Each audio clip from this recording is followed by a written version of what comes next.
오늘의 헤드라인 뉴스입니다. 이번 연준의 FOMC를 앞두고 미증시가 촉각을 곤두세우고 있습니다. 연준은 이번 회의에서 기준금리를 4.25에서 4.5% 동결할 것으로 예상되지만 투자자들은 연준의 연말 동향에 집중하고 있습니다. 관세로 혼란스러운 미증시가 연준의 대응에 안정을 되찾을지 귀추가 주목됩니다. 트럼프발 무역 전쟁의 피해가 지지층이 결집된 지역에 집중될 것이라는 전망이 나왔습니다. 뉴욕타임스는 타국에서 관세로 인한 정치적 효과를 극대화하기 위해 트럼프 대통령을 지지하는 지역을 겨냥하여 대미 관세를 발표했다고 분석했습니다.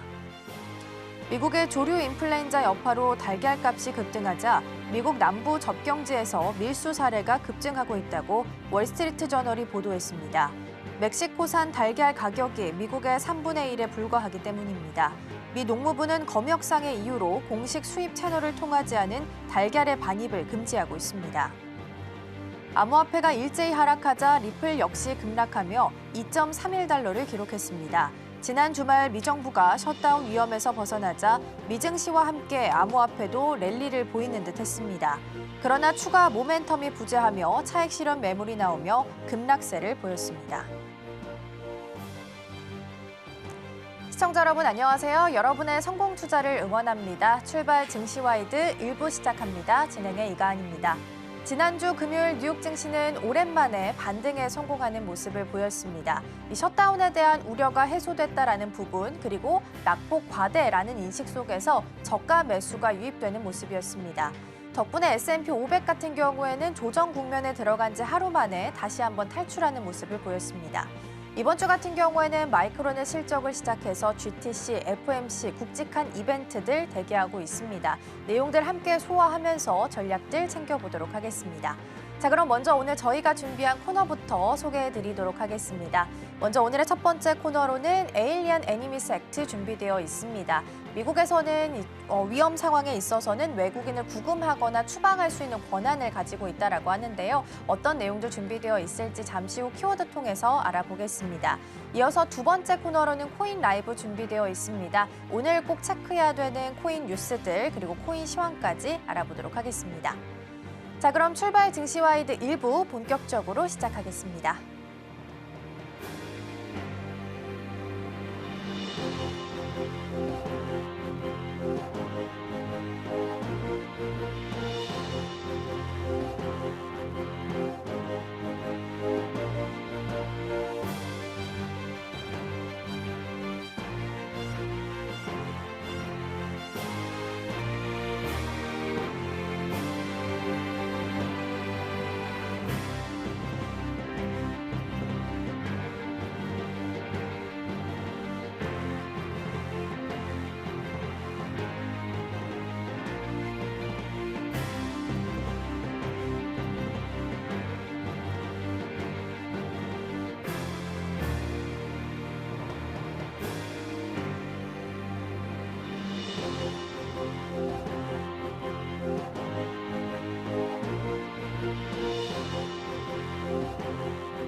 네, 첫 번째 코너로 빅애플 스탁 준비되어 있습니다. 오늘 도움 말씀에는 서울경제TV 윤경철 본부장 자리해 주셨습니다. 본부장님 어서 오세요. 네, 맞습니다.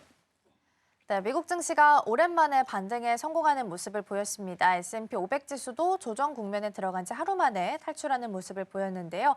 이러한 시장 속에서는 어떤 전략들 세우면 좋을지 키워드를 통해서 알아보겠습니다. 먼저 오늘의 첫 번째 키워드 화면을 통해서 확인해 보시죠. 네, 오늘의 첫 번째 키워드는 에일리언 애니미스 액트 만나보겠습니다. 최근에 트럼프가 이 에일리언 애니미스 액트를 두고 행정명령을 실시를 하려고 한다라는 뉴스가 보도가 됐었는데요. 일단 이게 어떤 내용인지부터 여기서부터 시작해 볼까요? 네, 대통령 포고령으로 사실 지난주 금요일 날 이제 포고령을 내렸습니다. 사실 이제 에일리언 애니미스 액트라고 이제 사실은 226년 된 사실 사문화된 사실 그런 법령이라고 할 수 있는데 1차 대전, 2차 대전 그리고 9.11 때 사실 한 번씩 이렇게 가끔 나온 진짜 전시 상황에서 나올 수 있는 이런 법령입니다. 본인은 사실은 이제 이것 때문에 이제 범죄를 소탕하기 위해서 냈다고 하고 실질적으로 지난주 금요일 날 베네수엘라 범죄단체죠. 트란데 이제 그 범죄 조직이라는 그 조직을 했습니다.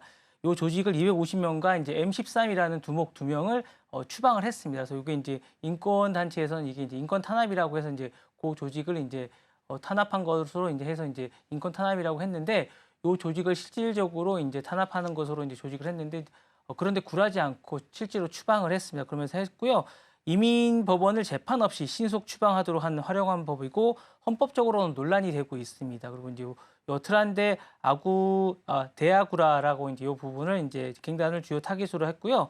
베네수엘라 이제 출신의 폭력 조직이고 트럼프가 최근 이들을 외국 테러 조직이라고 지정을 했습니다. 이외에도 법적 해석에 따라 다른 불법 이민자 그룹에도 확대 적용할 가능성이 있다라고 합니다. 근데 왜 지금 이 법을 적용하느냐라고 얘기를 하면 트럼프가 취임 초에 이제 대규모 이민 단속 및 신속한 추방을 약속했지만 진행이 너무 더디다고 이제 지지자들이 불만을 표시했습니다. 그러다 보니까 최근에 이제 지지자들에 대한 이런 불만을 잠재우기 위해서 이렇게 한 게 아닌가라는 생각이고 기존의 이민법이 너무 절차가 복잡하고 강제 이제 추방까지 시간이 너무 오래 걸린다라는 그런 어떤 그런 이야기가 좀 있었습니다. 그래서 법적 절차를 건너뛸 수 있는 방법이 없나라는 고민을 하다가 이 방법을 생각한 게 아닌가라는 생각이 좀 있습니다. 그래서 그렇게 되는데 사실은 이게 이제 예상되는 뭐 법적인 그런 것들 논란이 좀 많습니다. 그래서 미국에서 현재 전시 상황이 아님에도 불구하고 이 전시법을 사용하는 것이 적절한 게 아닌가, 적절하지 않지 않나라는 논쟁이 좀 있고요. 미국 내 법원 및 시민 단체들은 이제 헌법 소송을 제기할 가능성이 좀 있다라고 합니다. 네. 에일리언 애니미스 액트라고 하면 외국인 적법, 즉 적성국 국민법이라고 하고요. 1798년에 제정된 법률이라고 합니다. 그래서 국가 안보를 위협하는 상황 속에서는 외국인을 구금하거나 추방할 수도 있는 권리를 가지고 있다라고 보시면 되겠습니다. 그렇다면 실제적으로 에일리언 애니미스 액트가 발동을 할지 실질적으로 그러할 가능성도 있는지 함께 좀 짚어주시죠. 근데 이제 이게 늘 뭐 이제 그 트럼프 대통령이 이런 것들을 하면 할지 안 할지는 양면의 칼날이긴 한데 사실은 이게 약간 정치적 목적이 좀 많습니다. 정치적 목적이 좀 많고 불법 이민 이슈를 좀 부각하기 위한 게 아닌가라는 생각이 좀 듭니다. 지금까지 이제 여러 가지가 있는데 불법 이민자들은 사실은 양날의 칼날인 건 맞습니다. 왜냐하면 이게 이 불법 이민자들이 없으면 저가 노동력을 이제 대신할 그런 게 또 없습니다. 이제 미국에서 그런 게 좀 있는데 사실 트럼프는 이민 핵심을 선거 전략으로 세웠습니다. 그러니까 이 부분이 특히 강경한 이 이민 정책이 그의 중요한 어떤 지지 결집 세력을 모으는데 이제 큰 역할을 했기 때문에 이걸 해결해 줘야 됩니다. 사실은 최근에 이 부분에 대해서 이제 지지자들의 불만이 좀 많았기 때문에 이 부분을 해결해 줘야 되는 그런 게 있어서 이제 이런 걸 하는 게 좀 있습니다. 그래서 불법 이민을 이제 국가 안보의 어떤 문제로 프레임하는 게 좀 있기 때문에 이걸 이제 지금 내세운 게 좀 있고요. 기존 이민법을 다루는 절차가 이제 즉각적인 행정 조치를 하는 부분에서 좀 이렇게 문제가 좀 있기 때문에 또 본인이 강한 어떤 국가 어떤 지도자스 이미지를 강조하다 보니까 이런 걸 하게 됐다는 게 좀 있고 2024 대선을 이제 겨냥한 어떤 그리고 이제 최근에 이제 또 이제 여러 주에서 이제 또 어떤 그 대법원장을 이제 대법원에 대한 어떤 그런 선거가 계속 있습니다. 그러다 보니까 이런 것들을 함으로써 약간 선거 전략이 아닌가라는 생각이 좀 있습니다. 그리고 법적인 목적도 좀 있습니다. 기존 이민법을 하다 보니까 절차를 하는 데 너무 힘드는 게 좀 있습니다. 그러다 보니까 절차를 우회하려는 시도가 좀 있습니다. 그러니까 이렇게 함으로써 절차를 좀 뛰어넘고, 그러니까 에일리언 애너미스 액트가 기존 이민법보다 더 권한을 대통령에게 주는 게 좀 많습니다. 그러다 보니까 요 이민법을 충돌함으로써 대통령에게 힘을 좀 갖는 그런 게 좀 있지 않나라는 생각이 있고요. 근데 이제 전쟁 시기가 아니기 때문에 전쟁 시기가 아닌 이런 상황에서 이런 걸 적용하는 게 법적인 논란이 있지 않나라는 게 좀 있습니다.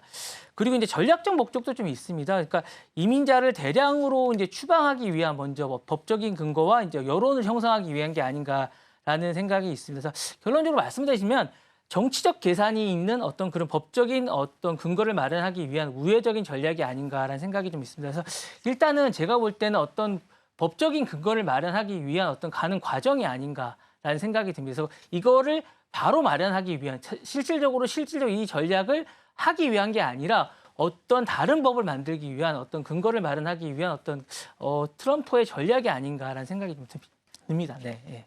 네, 이렇게 에일리언 애니미스 액트가 만약에 발동이 되게 된다면 국토안보부 장관에게 즉각적인 검거와 추방 권한이 부여될 예정이다라고 하고요. 이 보급 판사가 내린 추방령 효력 일시 정지 조치가 14일간 유지된다라고 합니다. 그래서 이 기간 동안 법적인 쟁점에 대해서 판단이 내려질 예정이다라는 부분도 함께 챙겨보시면 좋겠습니다. 자, 그럼 이어서 두 번째 키워드 넘어가 보겠습니다. 네, 오늘의 두 번째 키워드로는 컬럼비아 대 4억 달러 살펴보겠습니다. 최근 트럼프 행정부가 미국에 있는 컬럼비아 대학교에 개혁을 요구를 하면서 이걸 이행해야만 연방 지원금이 4억 달러를 회복할 수 있다라고 이야기를 했다라고 합니다. 어떤 내용일까요? 그 콜롬비아 대학은 이제 다른 대학보다 이제 사립 대학임에도 불구하고 이제 연방 지원금이 좀 있어야 되면서 연방 지원금이 좀 많이 들어가고 그런 거에 의해서 좀 유지되는 그런 대학인데 특히 이제 트럼프는 자기 고향이나 근거지가 뉴욕입니다. 그러니까 콜롬비아 대학은 또 뉴욕에 있습니다. 그러다 보니까 이제 콜롬비아 대학을 좀 이제 유심히 보고 있습니다. 그리고 이제 브론스코 위쪽에 있다 보니까 유심히 보는데 특히 이제 요 콜롬비아 대학이 이제 또 특히 최근에 반유대 팔레스타인 시위가 많이 있었습니다. 그러다 보니까 요게 이제 늘 관심의 대상이 됩니다. 그러다 보니까 최근에 요 부분에 대대적인 개혁이 있는데 콜롬비아 대학이 이런 반유대적이고 이제 이런 데 대해서 미온적인 태도를 계속 취했어요. 그러다 보니까 요 부분에서 좀 적극적으로 취하라라는 생각이 좀 있고 그러다 보니까 최근에 요 부분에 대해서 요거를 개혁을 하지 않고 이런 부분에서 제대로 하지 않으면 4억 달러 정도의 지원금을 끊겠다. 그리고 최근에 이제 교육부 장관이 강경한 입장을 하는 그런 장관이 왔습니다. 그러다 보니까 이 부분에 대해서 취하라고 하고 있는데 요구 조건이 9가지 정도 됩니다. 요거는 20일까지 어떻게 할지를 정하고 이 부분을 지키지 않으면 지원금을 끊겠다는 내용인데요. 요구 조건은 되게 좀 약간 강경합니다. 그래서 이제 마스크 착용을 금지. 왜냐하면 최근에 이제 데몬스트레이션을 하면서 그 팔레스타인 쪽을 지지하는 사람들이 상당히 얼굴을 가리고 이제 요구를 하지 않고 있고요. 학생 징계권을 총장에게 부여하라는 겁니다. 그러니까 보통 이제 징계권은 학과장이나 요 이제 담당 교수들이 하는데 담당 교수들이 하다 보니까 이제 되게 이제 온정주의가 많습니다. 그래서 징계를 안 하는 경우가 많고요.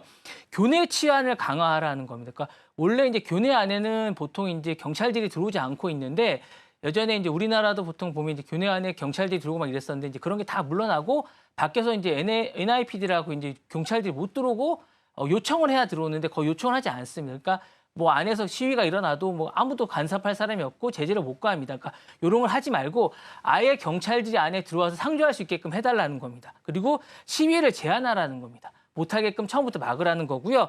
학과 운영을 개편하라는 거예요. 그러니까 중동이나 이런 남미 학과들을 아예 없애라는 겁니다. 이렇게 하라는 거고 입학 절차를 개편하라는 겁니다. 그러니까 소수자들이나 이런 사람들이 아예 들어오지 못하도록 그런데 장학금을 끊고 이런 것들을 그러니까 기본적으로 중동 쪽이나 이런 쪽에 입학을 끊고 장학금을 끊고 이런 쪽에 지원을 하지 말라는 이렇게 아예 바뀌라는 거고 데모도 하지 못하게 하라는 거고 이렇게 시위를 아예 원천적으로 차단하겠다는 그런 의지를 하고 있고 이런 것들을 아예 확답을 하지 않으면 지원금을 끊겠다는 게 주요 골자입니다. 네, 이런 게 하게 되는 거고요.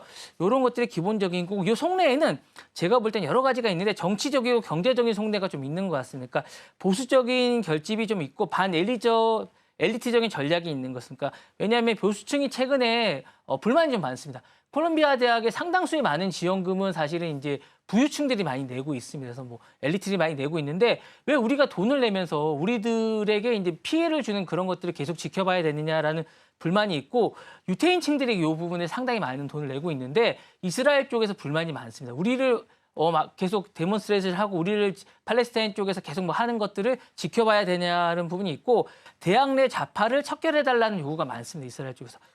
이 부분이 많고 연방 지원금을 이제 좀 나눠줘야 되는데 이 부분에서 콜롬비아 대학을 어떤 본보기로 삼겠다는 게 좀 많이 있는 것 같습니다. 그래서 이 부분을 좀 많이 했고 이 부분에 대해서 이제 민간 쪽의 지원금을 어떻게 쓰는지에 대한 어떤 메시지를 전달하는 창구로 콜롬비아 대학을 어떤 케이스로 삼겠다는 생각이 좀 있는 것 같습니다. 네. 네, 정치적으로 그리고 경제적으로 속내를 또 가지고 있다라는 부분 체크해 주셨고요. 백악관 측의 입장을 좀 보면 최근에 어쨌든 간 대학 내에서 있었던 가자지구 팔레스타인인들을 좀 지지하고 이스라엘을 좀 비난했던 학생들을 색출을 해왔었는데 좀 더 적극적으로 근절 활동을 펼치지 않고 있기 때문에 이에 대해서 좀 불만을 가지고 있다라고 보시면 될 것 같습니다. 그러면 이런 가운데 컬럼비아 대학교를 다니고 있는 유학생들을 상대로 해서 비자 취소랑 강제 출국을 명령을 하기도 했다면서요? 네, 사실은 이제 최근에 이제 유학생들에 대한 비자가 출국이 됐습니다. 국토안보부가 이제 콜롬비아 대학에 있는 과거 박사자에 있는 란자니 쓰리 이 바산이라는 어떤 비자를 지난 3월 5일 날 취소했고 해당 학생은 이번 주에 미국을 떠났다고 발표했습니다. 그리고 뭐 많은 분들이 떠나게 됐고요. 무엇보다 콜롬비아 대학생에 있는 이제 마하무드 칼릴이라는 이 대학원생이 있습니다. 이 사람이 하마스에 연루됐다고 해서 지금 이제 되게 테러 조직에 연루됐다고 해서 조사를 받고 있습니다. 이게 되게 중요한 이슈입니다. 이거 이제 만약에 하마스에 이 사람이 칼린이라는 사람이 연루가 됐다고 하면 이게 되게 이슈가 돼서 대대적으로 이제 콜롬비아의 많은 학생들이 조사를 받게 될 것 같습니다. 사실은 이제 간첩단 사건처럼 우리나라 뭐 예전에 있었던 간첩단 사건처럼 콜롬비아 내에 있는 이 학생을 중심으로 많은 조사가 이루어질 것 같고 이 부분에 대해서 이제 FBI나 CIA가 조사가 바로 들어갈 것 같습니다. 그래서 이게 이제 들어가게 되면 대대적인 조사가 될 것 같고 뭔가 큰 사건이 일어날 것 같은데 이 사건에 대해서 이제 미국 정부는 하마스와 연계된 활동을 했다라고 얘기하고 있고 이 칼린이라는 친구에 대해서 이제 변호사나 지지자들은 그는 평화주의자고 캠퍼스 내의 어떤 갈등을 중재하는 과정에서 뭔가가 오해가 있었다라고 얘기를 하고 있습니다. 그래서 이 부분에 대해서 이제 국토안보부는 주장했다고 얘기하고 있고 마르코 루비오 장관이 이제 표현의 자유 문제가 애초 미국에 이제 체류할 게 아니다라고 얘기하면서 크게 이제 문제가 되고 있으면서 이 부분이 큰 이슈가 되고 있고요. 사실은 이 부분이 어떻게 되냐에 따라서 향후에 많은 갈등이 있을 것 같습니다. 근데 이게 이슈가 되고 나서 이제 지금 이 많은 사건이 4억 달러 이슈가 나오고 있는데 요게 이제 어떻게 이제 미국 법원이나 이런 것들이 추방 부분이 있고 특히 이제 이 칼린이라는 사람은 이제 결혼까지 했으면서 요게 향후에 이제 칼린의 친구의 그 법적인 문제에 따라서 유학 문제, 그 향후에 많은 문제, 다른 대학도 이제 어떤 팔레스타인이나 아랍 쪽, 중동 쪽의 많은 소수자들 이런 분들이 향후에 이제 대학을 어떻게 가느냐도 잣대가 되지 않을까라는 생각이 좀 듭니다. 네. 그렇죠. 그리고 일단은 지원이 좀 끊기게 된다면 사실상 피해를 받는 건 학생들이겠죠. 장학금 구조로 좀 이뤄졌던 부분들에 있어서도 지원이 좀 끊길 가능성이 있어서 피해 규모도 좀 높아질 수 있다라는 시각들도 있습니다.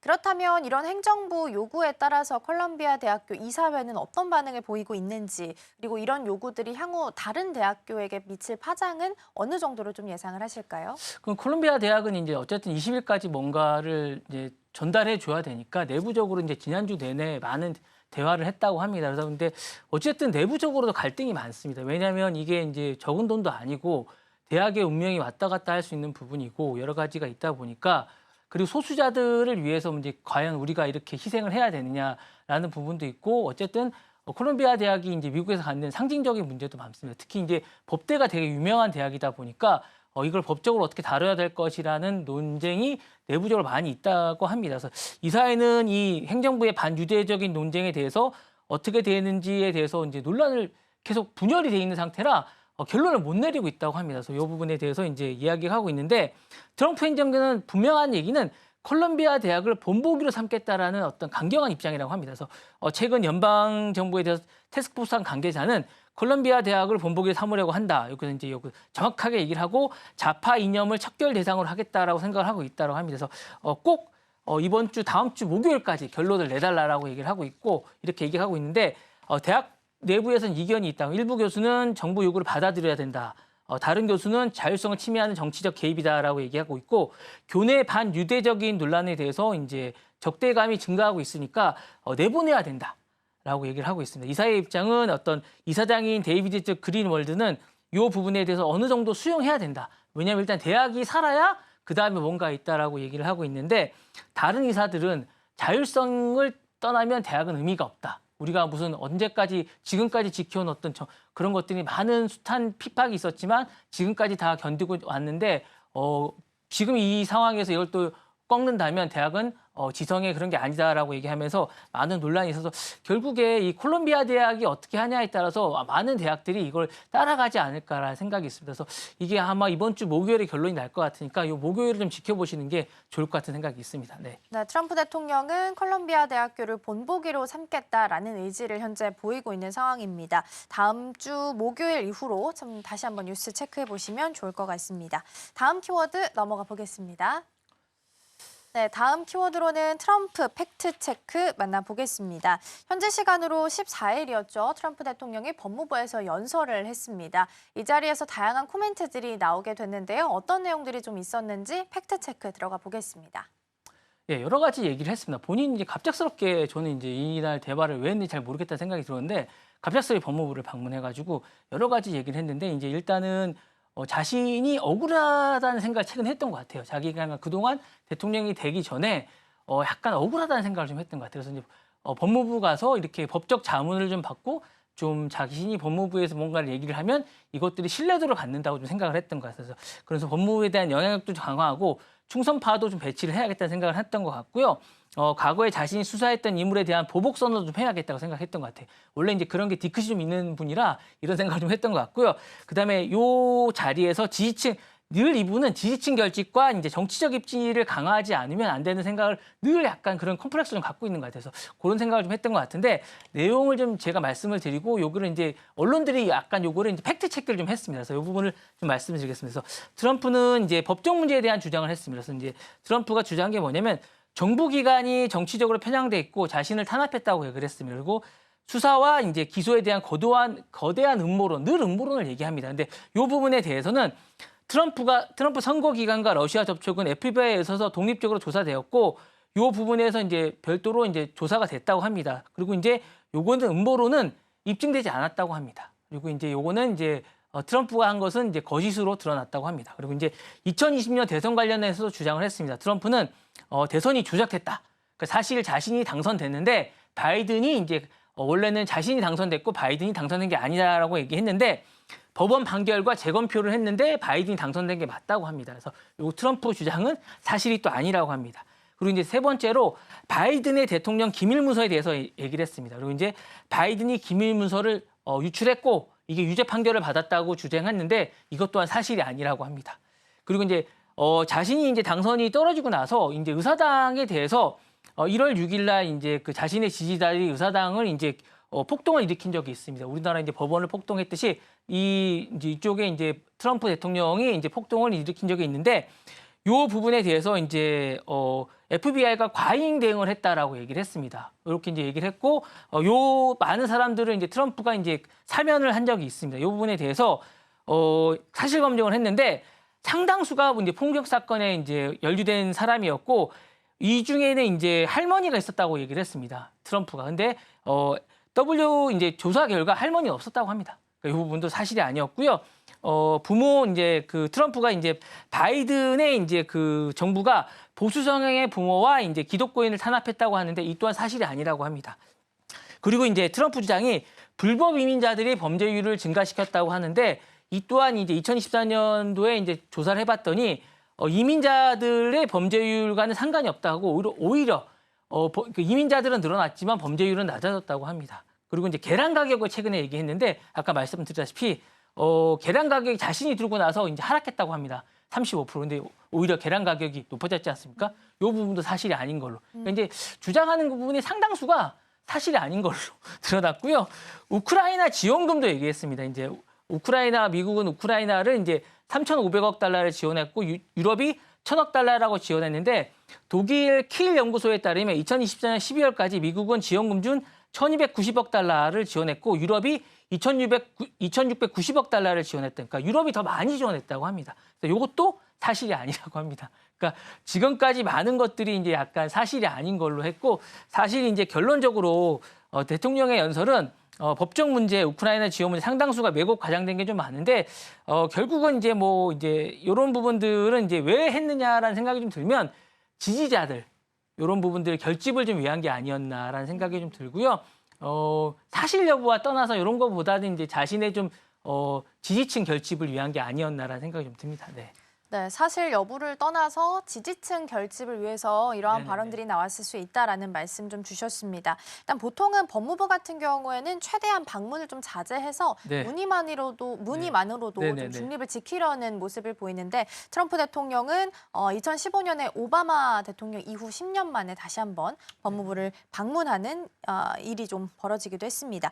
연설에 대해서 팩트체크 내용을 좀 해봤고요. 일단은 이런 연설을 왜 했는지부터 좀 점검을 해보고 있고 이후에 이제 사실 여러 가지 이야기를 좀 해주셨어요. 사실이 아닌 부분이 많이 네네네. 드러났다라는 네. 말씀 주셨는데 이렇게까지 좀 무리하게 연설을 이어가는 이유는 어디서 좀 찾을 네, 수 있을까요? 일단 뭐 모두에 잠깐 말씀드렸다시피 일단 지지층 결집이 가장 큰 것 같은데 약간 이분은 이제 TV 쇼도 많이 하셔서 근데 쇼적인 측면이 좀 강한 것 같아요. 제가 볼 때 이런 게 좀 많고 법적 문제를 정치적 자기가 좀 탄압을 받았다라고 좀 생각을 많이 하는 거. 자기는 탄압을 받았다라는 걸 프레임화하는 것 같은 거. 자기 자신이 셀프화 시키는 게 좀 많은 거. 셀프 약간 탄압화 이런 게 좀 많은 것 같아요. 그러니까 현재 여러 개의 민사 소송에 취해 있거든요. 형사 소송도 많고요. 그래서 이제 유죄 판결을 받았으니까 이런 것들이 자신이 법적 문제를 포장을 해서 지지층을 결집하는 약간 이런 쇼를 법무부 가서 하는 거죠. 그래서 자신이 이제 이런 데 가서 이제 자신이 해서 바이든 행정부가 자기를 탄압해서 원래 자신이 문제가 없는데 자신이 이제 법적 탄압을 받았기 때문에 유죄 판결을 받아서 이런 부분에서 이제 유죄 판결 신뢰도를 낮추는 거죠. 자기 탄압을 받아서 이렇게 해서 이제 희생양이라는 프레임을 좀 만드는 것 같아요. 그래서 이런 것 같고요. 요즘 최근에 가장 많이 하는 게 이제 모두의 맨 처음 제가 첫 번째 이슈도 만들었는데 이민 문제를 이제 강력한 선거 다음 프레임인 것 같아요. 그래서 이제 이런 것들을 이민자들을 어떤 이민 프레임을 만들어서 이런 걸 만들어서 이제 유권자들을 모으려고 하는 것 같아서 이 이민자들을 만들어서 이제 이런 거를 만들어서 당신 일자리를 뺏어갔다. 이런 것들을 만드는 것 같고요. 그 다음에 이제 리쇼링이나 다 이런 것들이 표로 문제로 이제 만드는 것 같아요. 요즘 표가 다 제일 중요한 것 같습니다. 이민자도 표로 모아지는 것 같거든요. 그래서 공장이나 이런 이민자나 다 표로 모아지는 것 같은데 불법 이민자, 마약상 이런 것들을 공포방안을 조성해서 표로 모으는 것 같고요. 우크라이나 지원 문제에도 사실은 바이든 정서와 이제 아메리칸 퍼스트도 다 표인 것 같습니다. 그래서 이런 부분도 이제 반전 메시지를 만들어서 자신에게 이제 강한 이미지를 만들어서 표를 만드는 것 같고 선거 조작은 이제 대선 대비를 하는 것 같으니까 이것도 선거에 마찬가지입니다. 정당성 논리를 만드는 것 같고요. 그다음에 또 강한 대통령 이미지를 또 조성하는 것 같습니다. 이런 것들은 다 제가 볼 때 선거랑 맞물리는 것 같습니다. 선거랑 맞물리는 것 같고요. 지지층 결집 그리고 이제 정치적 애전다를 좀 만드는 게 아닌가라는 생각이 듭니다. 그래서 이런 게 정치적으로 다 맞물리는 게 아닌가라는 생각이 듭니다. 네. 네, 어떻게 보면 쇼적인 측면이 좀 있었을 수도 있다라는 말씀 주셨고요. 가장 큰 목적으로 본다면 지지층 결집으로 꼽아주셨습니다. 특히나 이제 법적 탄압 프레임화 등으로 지지층을 결집하기 가장 쉬운 방법을 택한 것 같고요. 자신을 기소했던 법무부를 찾아낸 거기 때문에 정부 안팎에 있었던 반대 세력이나 정적을 향해서 어떻게 보면 경고장을 날렸던 연설이 아니었나라는 생각도 좀 듭니다. 세 번째 키워드까지 살펴봤고요. 다음으로 넘어가 보시죠. 네, 다음 키워드로는 머스크 독재자 게시물 살펴보겠습니다. 머스크가 최근에 스탈린이나 히틀러, 마오쩌둥이 직접 사람을 죽인 게 아니라 공공부문에 있는 직원들이 그랬다라는 게시물을 리트윗했다가 곧바로 삭제하면서 반발이 좀 거세게 일어났습니다. 어떤 내용일까요? 그러니까 머스크가 금요일 날 새벽에 X에다 말씀하셨다시피 이제 뭐 스탈린, 히틀러, 마오쩌둥이 직접 사람을 죽인 게 아니라 공공부문 직원이 그랬다라고 이제 했는 건데 이제 사실 이게 이제 해당 게시물이 홀로코스트 대규모 부정을 하는 반유대적인 어떤 그런 내용을 담고 있어서 비난을 받고 있습니다.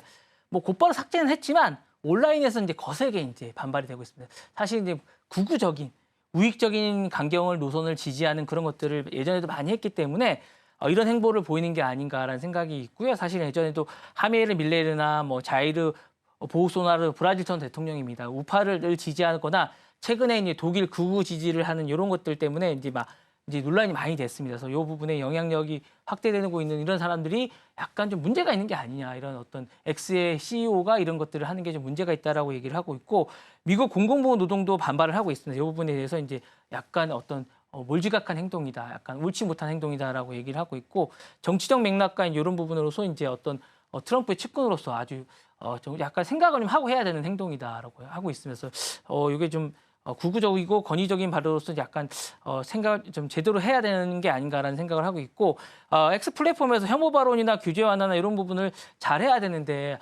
좀 잘 생각해야 되는 게 아닌가라는 생각을 있고 향후에도 정책 놀산이 될 수 있는 발언이기 때문에 좀 이게 좀 지켜봐야 되는 게 아닌가라는 생각이 좀 듭니다. 네. 네, 일론 머스크가 독재자들의 대량 학살에 대해서 공무원 탓으로 돌리는 게시물을 공유했다라는 내용이다라고 보시면 될 것 같습니다. 머스크는 이전에도 X 플랫폼을 통해서 혐오 발언을 규제하는 이 완화 조치를 취하거나 혹은 정부 개혁을 지지하는 여론 조성을 시도를 한 바도 있습니다. 그렇다면 왜 그런 건지 그리고 이 게시물의 의도는 어떤 건지 궁금한데요. 일단은 자기 자신도 좀 있는 것 같아요. 그러니까 이게 뭐냐면 자기 자신과 이 사람을 일반화시킨 게 좀 있는 것 같아요. 그러니까 뭐냐면 자기 자신도 약간 이런 비난을 좀 받잖아요. 그러니까 이제 이게 자기 자신도 비슷하다고 얘기를 하는 것 같아요. 이게 자기 자신도 잘못이 아니라는 거예요. 그러니까 자기 자신도 가끔 과격하거나 누구를 해고하거나 누구를 잘못을 하잖아요. 자기 자신은 독재자라고 이제 도지부나 이렇잖아요. 그러니까 이거 내 잘못이 아니야. 약간 이런 게 있는 것 같아요. 그러니까 일론 머스크도 뭐 누군가를 막 해치거나 누군가에게 잘못을 하거나 지금 도지부가 많은 사람들을 해고하고 많은 사람들에게 임금을 삭감하고 뭐 이런 부분에서 논란이 되고 있는데 독재자라는 거예요. 근데 이건 내 잘못이 아니다. 거기 있는 직원들 잘못이다라고 이제 약간 변명을 하는 게 아닌가라는 생각이 하나 있어요. 그런 것들을 약간 투영하는 게 아닌가라는 약간 그런 빙의가 된 게 아닌가라는 생각도 하나 있고요. 또 하나는 이런 X에 대한 홍보가 요즘 하는 것 중에 하나인 것 같아요. 게시물을 계속 올리는 게 X가 생각만큼 바이럴이 잘 안 돼요. 유일하게 되는 건 제가 볼 때 코인 하나 있고요. 또 하나는 이제 머스크가 글 올리는 게 하나 있습니다. 그거 말고는 X가 요즘에 이슈가 되는 게 없습니다. 요 두 가지 중에 하나인데 제가 볼 때는 여러 가지 중에 하나인데 요 부분에 게시물을 올린 게 아닌가라는 생각이 있습니다. 그 외에는 이제 여러 가지 의도가 있는데 일단 제가 볼 때는 이 두 가지 중에 하나라고 봅니다. 두 가지 중에 하나라고 보는데 그 외에는 이제 정치적 의도가 있을 것 같습니다. 그래서 일론 머스크가 X에서 혐오 발언과 규제 하나를 지지하는 이유는 정치적 의도와 경제적 의도가 있습니다. 그냥 기본적으로 여러 가지 분석은 이건데 제가 숨은 의도는 두 가지 중에 하나라고 봅니다. 그러니까 개인적으로는 그 두 가지 의도라고 보는데 경제적, 정치적 의도는 이제 분석해보면 여러 가지가 있는데 이념적 동기는 여러 가지 있다고 보는데 표현의 자유라고 봅니다. 그러니까 본인은 이런 생각을 하고 있는 것 같아요. 머스크는 이 플랫폼에 이제 여러 가지 생각을 만들겠다고 생각하는데 자기가 다양한 의견을 하는데 늘 극우적인 생각을 좀 하고 있는 것 같아서 요 극우적인 생각을 하고 있는데 표현의 자유된 플랫폼에서 자신은 보수적 우익의 이제 어떤 그 검열을 떠나서 이쪽의 생각을 자신은 대변하겠다라고 늘 생각하고 있는 것 같아서 극우적이거나 이쪽의 극우적인 생각을 자신은 대변한다고 생각해서 이쪽의 생각을 자유의 토론을 자기는 이쪽의 극단적인 극우적인 생각을 하겠다고 생각해서 이 부분을 자기는 보여주는 것 같고요. 경제적인 동국에서는 사용자 광고주의 확대를 좀 하는 것 같아서 이 부분에 대해서 이제 콘텐츠 쪽에서 극우적인 요쪽의 요쪽의 생각을 다 대변하는 것 같고요. 그리고 이제 우익과 연관된 생각을 좀 하는 것 같습니다. 그래서 요 이제 게시물의 의도는 정부와 개혁의 정당성을 강조하는 것 같습니다. 그러니까 정부 효율 부서에 있는 어떤 대규모 축소하고 있는 부분을 아까 말씀드렸듯이 이 부분을 하고 있는 것 같고요.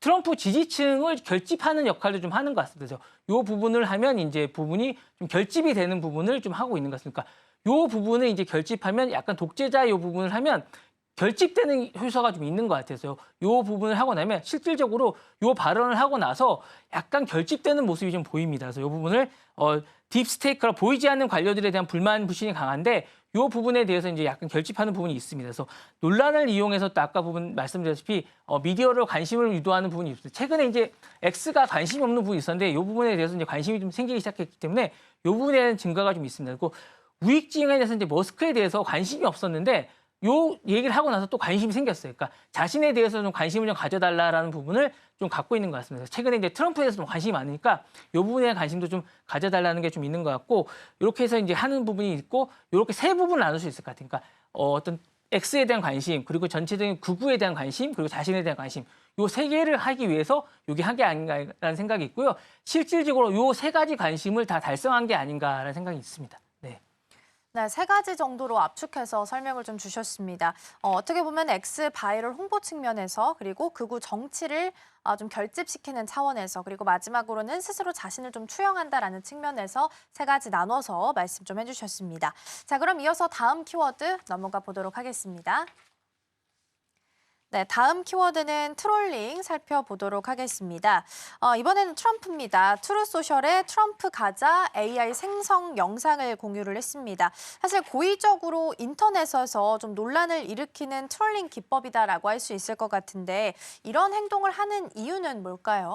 뭐 여러 가지인데 사실은 이제 그 단순히 농담인지 아닌지 정치적 메시지를 담아서 관심을 끌기 위한 거죠. 사실은 이제 이 이쪽 가자 지역을 트럼프가 이제 관광지구로 자신의 땅도 아닌데 원래 이분이 모든 지역은 트럼프가 이제 과거에 이제 시행을 하시는 분이다 보니까 모든 지역을 땅을 어떤 시행에 관해서 부동산 업자로서의 어떤 관점으로 봅니다. 그래서 이게 땅을 어떻게 개발을 할까, 어떻게 볼까 이렇게 봅니다. 그러니까 모든 지역을 자신의 개발 지역으로 봅니다. 이게 어떤 남의 땅이 아니라 모두를 자신의 땅으로 보고 이걸 개발해서 어떻게 나눌까, 이익을 분배할까 이런 생각을 늘 하십니다. 그래서 가자도 어떤 분쟁 지역을 이렇게 보는 게 아니라 개발 지역으로 봅니다, 이분은.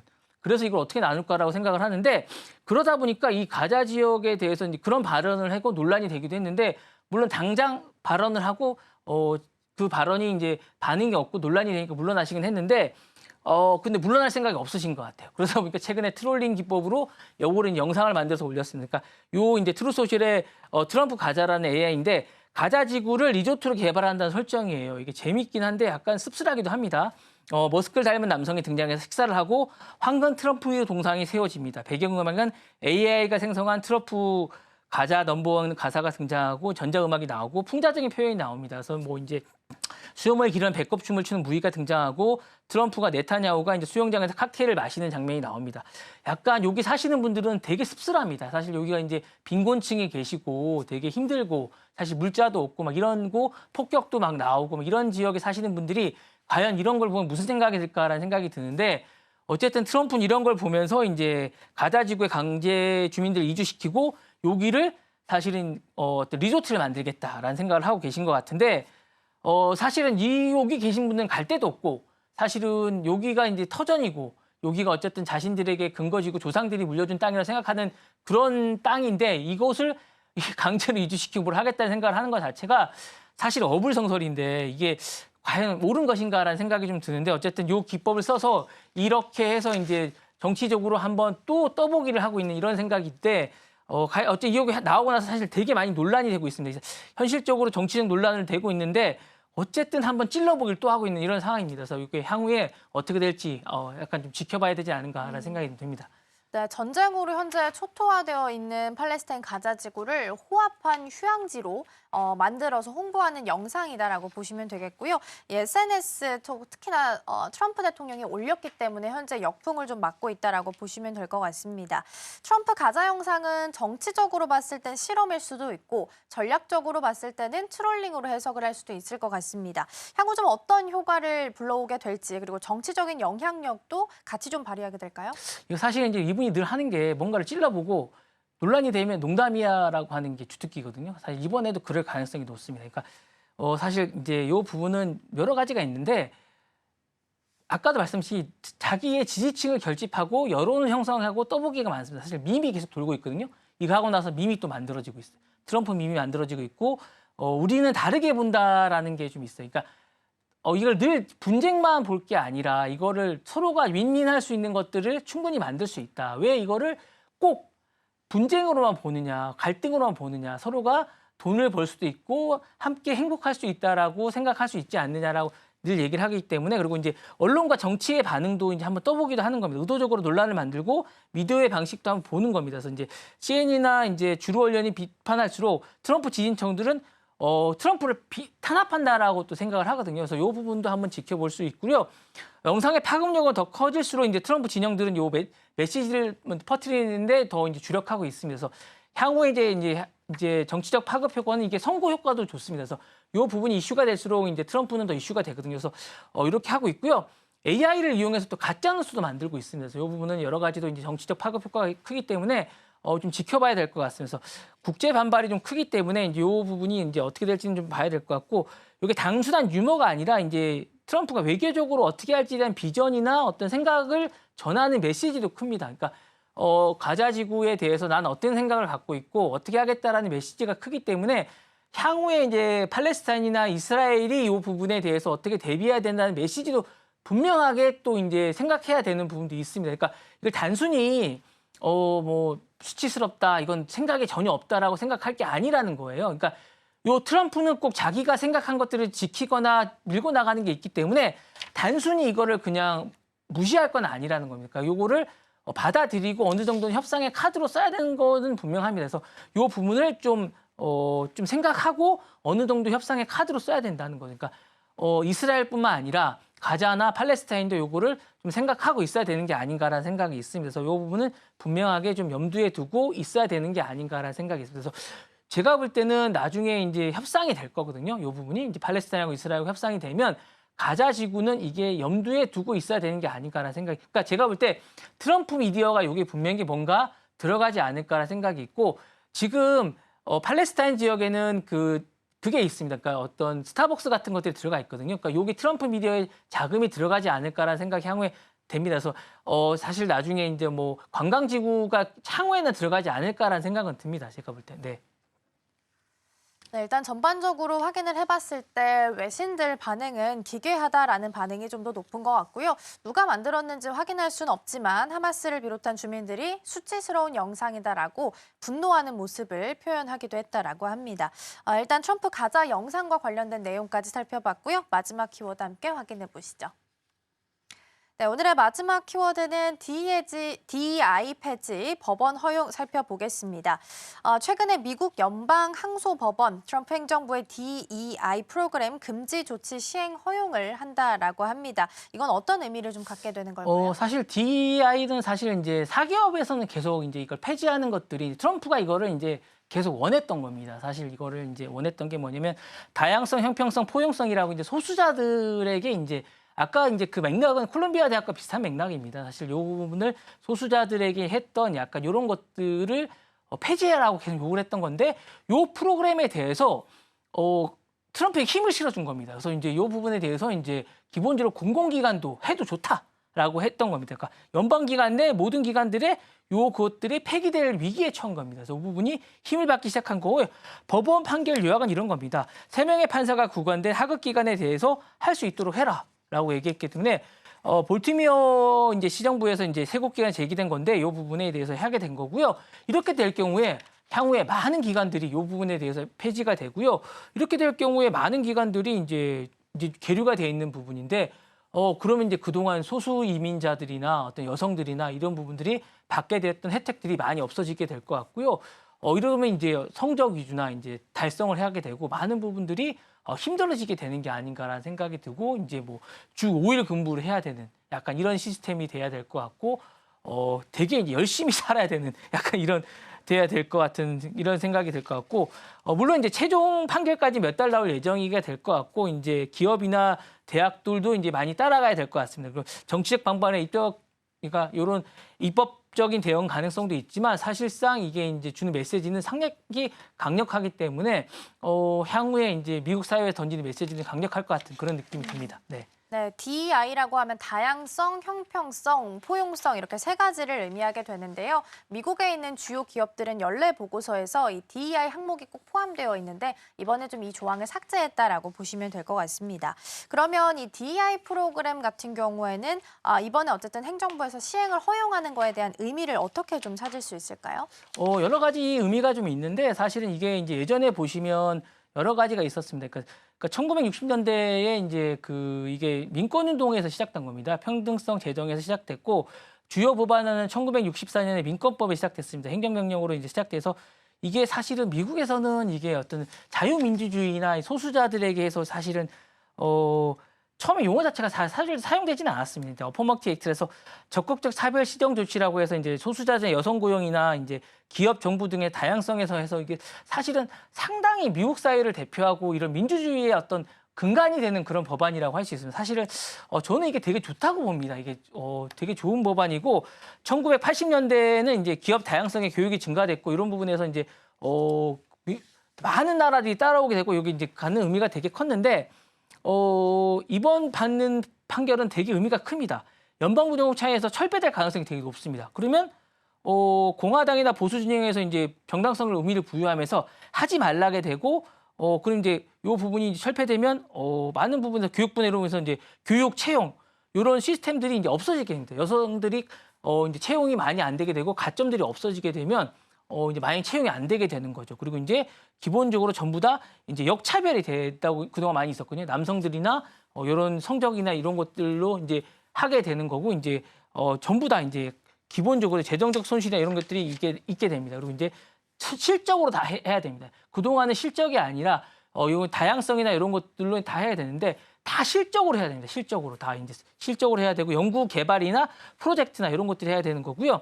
연구 프로젝트나 공공 지원 같은 것도 다 없어지게 됩니다, 여러분. 그럼 이제 이게 다 없어지게 되면 앞으로는 전부 다 이제 다 다 이제 성적 위주로 줄을 세우게 되는 약간 이런 게 되는 거고요. 근데 성평등, 인종평등 이런 것들이 다 없어질 위기에 처하게 됩니다. 그래서 되게 힘들게 되는 거고 이게 이제 민간 기업도 다 영향을 받을 수밖에 없습니다. 민간 기업이 다 없어지고 그리고 이제 요 소송이 이제 줄리어서 이어질 가능성이고 보수 정당의 투자자 주들도 요런 부분에서 이제 다 잇따르게 될 가능성이 높습니다. 그리고 이제 이 부분이 공화당 부분도 이제 많이 없어지게 될 가능성이 높습니다. 그래서 향후에 좀 약간 경직될 가능성이 높습니다. 이 조직이 경직될 가능성이 높고 이렇게 될 경우에 이제 미국 사회가 전반적으로 이제 힘들어지지 않을까라는 생각이 있는데 물론 주별로 차이가 좀 있을 가능성이 있습니다. 캘리포니아, 뉴욕 등 민주당 주는 여전히 이제 DEI 같은 게 강할 가능성이 높고요. 플로리다나 텍사스 같은 공화당 주는 DEI를 더욱 철폐할 가능성이 높습니다. 그리고 이제 물론 이제 그 애플이나 뭐 구글 같은 주는 여전히 이제 DEI를 하고 있습니다. 이 사회에서 이제 이런 부분들을 할 생각이 있지만 대부분의 100개가 넘는 지금까지 이제 트럼프 정부가 들어서고 나서 100개가 넘는 그런 사기업들은 지금 DEI를 포기했습니다. 그러면 이제 많은 여성들이나 소수자들은 이제 들어가기 너무너무 힘들어집니다. 그리고 명문대가 아니거나 이렇게 이제 학벌이 낮은 그런 사람들은 또 못 들어갑니다. 이제 힘들어지게 되는 거고요. 그러니까 정말로 이제 미국 사회에 살아가기가 점점 더 힘들어지는 그런 시대가 되는 게 아닌가라는 생각이 들고요. 점점 더 빈부차가 힘들어지고 이제 그러니까 차별이 힘들어지는 그런 사회가 되는 게 아닌가라는 생각이 듭니다. 네. 네, 그렇다면 DEI 금지 조치가 앞으로 어떻게 뉴스를 좀 흘러가게 될지 체크해봐야 될 것 같고요. S&P 500 상위 400대 기업을 자체적으로 분석했을 때 지금 90% 이상이 연례 보고서에서 DEI 정책을 일단은 항목을 좀 빼거나 용어를 삭제한 것으로 나타나 있습니다. 그래서 최소 360곳 이상이란 얘기라서 이 가운데 한 200곳 정도는 대기업이라 앞으로 말씀해 주신 것처럼 차별이 좀 더 심해질 수도 있다는 부분도 염두에 두시면 좋을 것 같습니다. 자, 이렇게 해서 6가지 경제 키워드 살펴봤고요. 오늘 본부장님 여기서 보내드리겠습니다. 오늘 말씀 고맙습니다.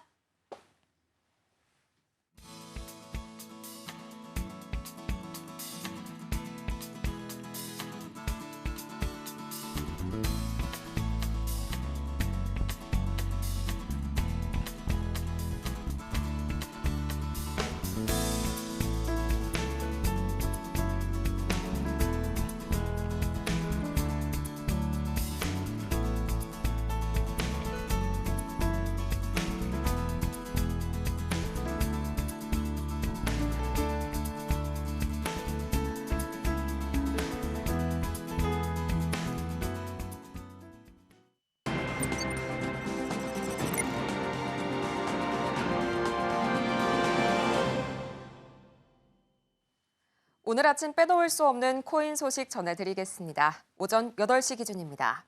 가장 먼저 비트코인 보도록 할까요? 오늘은 이 3대 코인이 모두 파란불을 켜면서 하락하는 모습 보여주고 있는데요. 가장 먼저 비트코인입니다. 2.65%가량 내려서게 되면서 82,000선까지 밀려난 현재 모습 보여주고 있고요. 다음으로는 알트코인의 대장주죠. 이더리움 바로 보도록 하겠습니다. 지금 이 시각 3% 이상 내려앉게 되면서 1,876달러 선까지 밀려난 모습 관측이 되고 있는데요. 1,900달러가 핵심 지지선 아래로 이렇게 하락할 위험이 커지고 있다는 점 주목해 보시면 좋을 것 같습니다.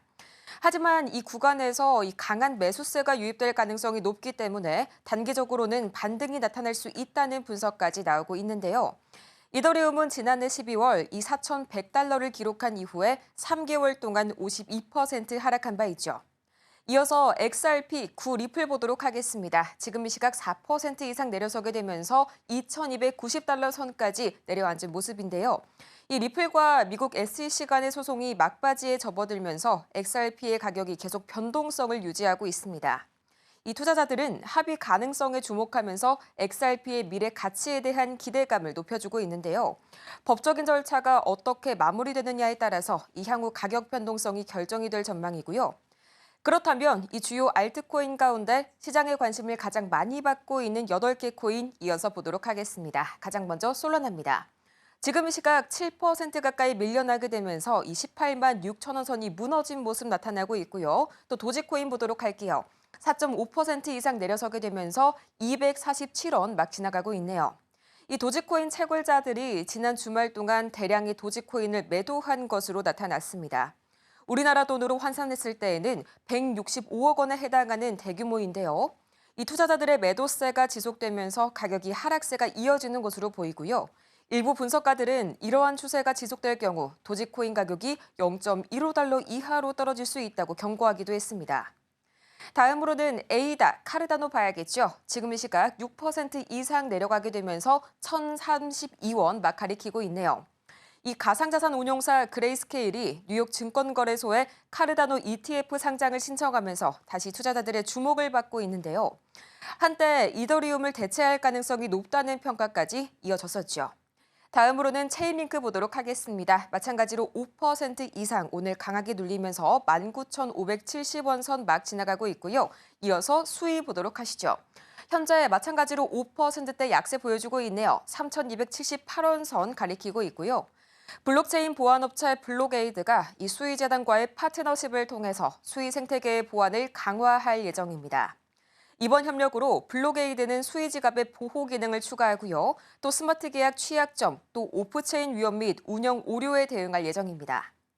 다음으로는 아발란체에 들어와 있네요. 5.82% 내려서게 되면서 26,870원 선 가리키고 있습니다. 이 바네크가 SEC의 세계 최초의 아발란체 ETF 승인을 요청했습니다. 이번 신청은 바네크가 지난달 델라웨어에서 해당 ETF 등록 절차를 진행한 이후 공식적인 승인 프로세스에 들어간 건데요. 승인을 받을 경우에는 이 암호화폐 ETF 시장의 확장에 중요한 신호탄이 될 전망이고요. 이어서 스텔라룸을 봐야겠죠. 현재 4%대 약세 보여주면서 387원 선 지나가고 있습니다. 또 다음으로 시바이누 기다리고 있는데요. 2%가량 올라서게 되면서 오늘 장에서는 거의 유일하게 강세 보여주고 있습니다. 가격적으로는 0.0192원 선 막 가리키고 있는데요. 이 시바이누 팀이 시바이누와 레이어2 솔루션, 시바리움에 대한 비판적인 시각에 정면 대응했습니다. 시바이누 커뮤니티를 향해서 개발이 지속되고 있으며 또 결국 예상치 못한 성공을 보여줄 것이라고 경고했는데요. 우리는 계속해서 생태계를 확장하고 있다라고 덧붙이기도 했습니다. 이어서 빼놓을 수 없는 암호화폐 이슈 소식 만나봐야겠죠. 가장 먼저 한국은행이 비트코인의 외환 보유의 편입에 대해서 신중해야 한다면서 선을 그었습니다. 미국 정부가 비트코인을 전략자산으로 비축하기로 한 데 이어서 국내 정치권에서도 관련 논의가 이뤄지고 있는 가운데 외환 보유액을 관리하는 한은이 이 부정적인 시각을 드러낸 건데요. 한은이 신중한 태도를 보이는 이유는 비트코인의 높은 가격 변동성 때문으로 보입니다. 올해 초 1비트코인의 가격이 1억 6천만 원대까지 올랐다가 최근 1억 1천만 원대로 하락하는 등 급격한 등락을 반복하고 있죠. 시장에서는 향후 10억 원을 돌파할 것이라는 장밋빛 전망과 함께 또 반대로 가치가 0원, 제로에 수렴할 수도 있다는 상반된 평가가 존재합니다. 이에 대해서 한은은 가상자산 시장이 불안할 경우 비트코인을 현금화하는 과정에서 거래 비용이 급격히 증가할 우려가 있다고 지적했습니다. 아울러 국제통화기금이죠. IMF의 외환 보유액 산정 기준에도 부합하지 않는다고 판단하고 있습니다. 이 외환 보유액은 필요시에 즉시 활용할 수 있어야 하므로 유동성과 시장성을 갖추고 또 일반적으로 신용 등급이 적격 투자 등급 이상이어야 한다는 게 IMF의 기준인데요. 한은은 비트코인이 이러한 조건을 충족하지 않는다고 보고 있습니다. 결국 한국은행은 비트코인의 외환 보유액 편입에 신중해야 한다는 입장을 분명히 했고요. 또 변동성과 국제기준 부합 여부 등을 이유로 그 가능성을 낮게 평가했습니다.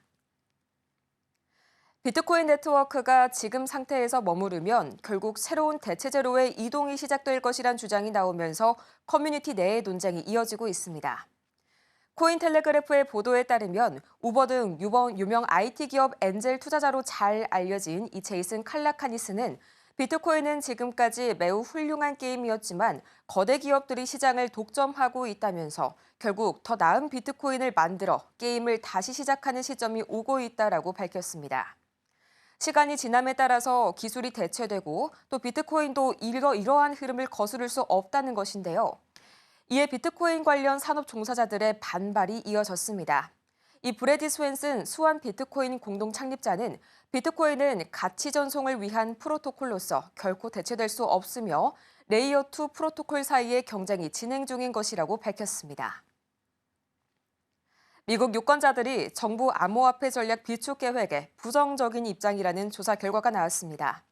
더블록의 보도에 따르면 응답자 51%가 정부 예산을 활용한 암호화폐 보유에 반대했으며 찬성 의견은 34%에 그쳤다고 보도했습니다. 15%는 명확한 입장을 밝히지 않았는데요. 정당별로는 공화당 지지층에서는 찬반이 팽팽했습니다.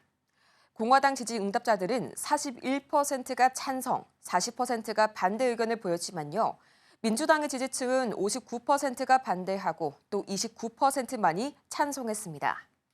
앞서 도널드 트럼프 대통령은 행정명령을 통해 재무부와 또 상무부에 추가적인 국민 세금 부담 없이 비트코인 등의 암호화폐를 확보할 수 있는 방안을 연구하라고 지시했는데요. 유권자들은 정부 예산 사용 우선순위에서도 암호화폐에 대한 지원을 낮게 평가했습니다. 조사의 대상자 중 45%가 암호화폐 및 블록체인 기술 개발을 위한 연방 예산을 줄여야 한다고 대답한 건데요. 이는 AI 연구나 우주 탐사 예산에 대한 지지보다 낮은 수치입니다. 게임 회사 넥슨의 모회사 NXC가 수백억 원대의 암호화폐를 보유한 것으로 나타났습니다. 이 같은 사실은 최근 일부 암호화폐를 자회사에 빌려주면서 알려졌는데요. 넥슨의 창업자인 김정주 전 NXC 대표가 생전에 구입한 암호화폐인 것으로 추정이 됩니다. 게임업계에 따르면 NXC는 지난달 보유했던 암호화폐 282억 원어치를 자회사 코빗에 대여했습니다. 이번 대여로 NXC가 암호화폐를 보유한 사실이 외부에 처음 알려진 건데요. 대부분은 비트코인으로 추정이 되고 있습니다.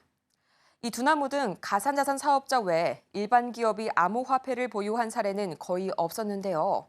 NXC는 2018년 유럽 최초의 암호화폐 거래소 비트스탬프를 인수하고 같은 해 세계 최초의 암호화폐 위탁 매매 업체인 미국 타고미에 투자하는 등 이 분야에 일찌감치 발을 들인 바가 있습니다.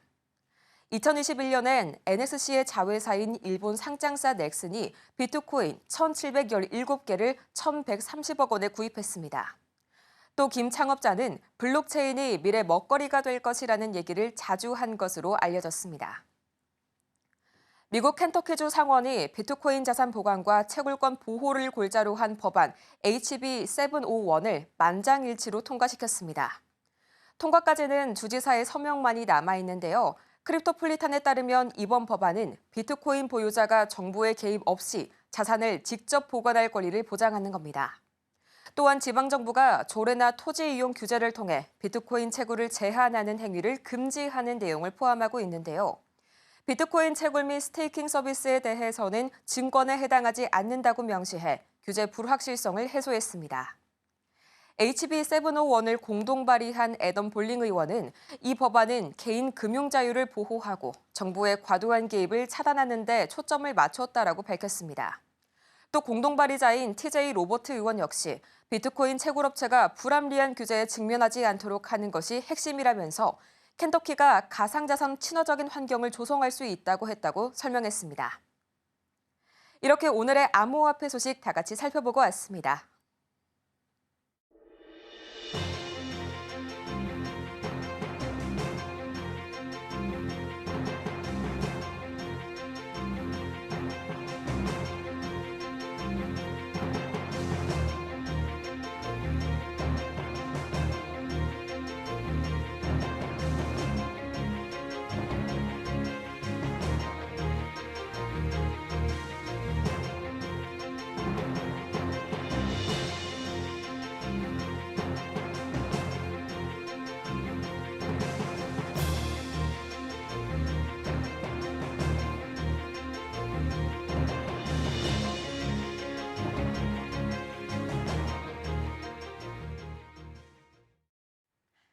(3월 17일) 월요일 개장까지 약 2분 정도 남은 상황입니다. 간밤 금요일 뉴욕 증시에서는 3대 지수 모두 다 상승으로 마감했습니다. 이 트럼프 대통령의 발언도 없었고요. 무역 전쟁에 대한 별다른 이슈가 없었기 때문으로 이 저가 매수세가 유입된 것으로 보입니다. 이 증권가에서는 하락장에서 일부 반등의 신호였다라고 보고 있기도 한데요. 이러한 모멘텀이 우리 시장에서도 영향을 줄 수 있을지 함께 체크해 보도록 하겠습니다. 오늘 우리 시장 예상 체결 지수 함께 살펴보도록 하겠습니다. 네, 코스피, 코스닥 양시장 모두 상승으로 출발할 것으로 보입니다. 코스피 0.93% 상승하면서 2,590포인트 지나갈 것으로 보이고요. 코스닥은 0.71% 상승하면서 739포인트로 출발할 것으로 체크가 되고 있습니다. 이어서 코스닥 시가총액 상위 종목들 살펴보겠습니다. 먼저 코스피입니다. 먼저 삼성전자 1.83% 상승할 것으로 보입니다. 반도체 투토 오늘 강한 상승이 계속해서 이어질 것으로 포착이 되고요. LG 에너지 솔루션 1% 상승하고 또 삼성 바이오로직스 또한 1.05% 상승하면서 지나갈 것으로 보입니다. 그럼 코스닥에서도 확인해 보도록 하겠습니다. 코스닥 시가총액 상위 종목 1위부터 5위입니다. 전반적으로 빨간불을 켜줄 것으로 보입니다. 알테오젠 계속해서 기대감이 불러지고 있는 만큼 오늘도 역시나 2% 상승하면서 강한 상승 출발을 알리고 있는데요. 그렇다면 오늘도 이렇게 계속해서 좋은 흐름 이어갈지 계속해서 체크해 보도록 하겠습니다. 저는 오늘 시장 문 열고 돌아오겠습니다.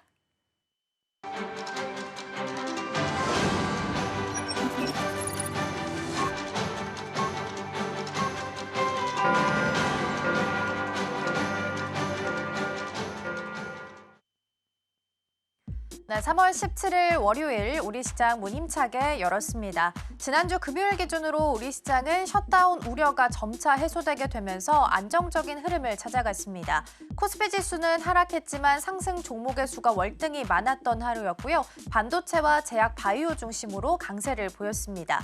특히나 반도체에서는 SK 하이닉스 중심으로 지수 방어에 나서는 모습이었고요. 코스닥은 과매도권에 들어와 있긴 합니다만 외국인 매수세가 유입되는 부분 유의미하게 체크되고 있습니다. 자, 그렇다면 오늘 시장은 문 열고 어떤 흐름 보이고 있는지 계속해서 이현아 앵커가 전해드립니다. 네, 우리 시장 지금 상황 체크해 보도록 하겠습니다. 네, 코스피, 코스닥 양시장 그래도 상승 출발할 것으로 보였는데요. 역시나 상승 출발하고 있습니다. 0.86% 상승하면서 2,588포인트 지나고 있고요. 코스닥도 0.8% 상승하면서 740포인트 지나고 있습니다. 그래도 지난주 금요일 뉴욕 증시에서 조금 더 반등하는 흐름을 보였었는데요. 저가 매수세가 유입이 되면서 그런 상승 모멘텀을 우리 시장에서도 함께 받아가고 있는 것으로 포착이 됩니다. 지난 금요일 우리 시장에서는 코스닥이 그래도 좋은 흐름 보였었는데요. 오늘도 함께 상승하는 흐름 이어지고 있다는 점 체크해 보시기 바랍니다. 이어서 그럼 업종별 등락 상황도 체크해 보겠습니다.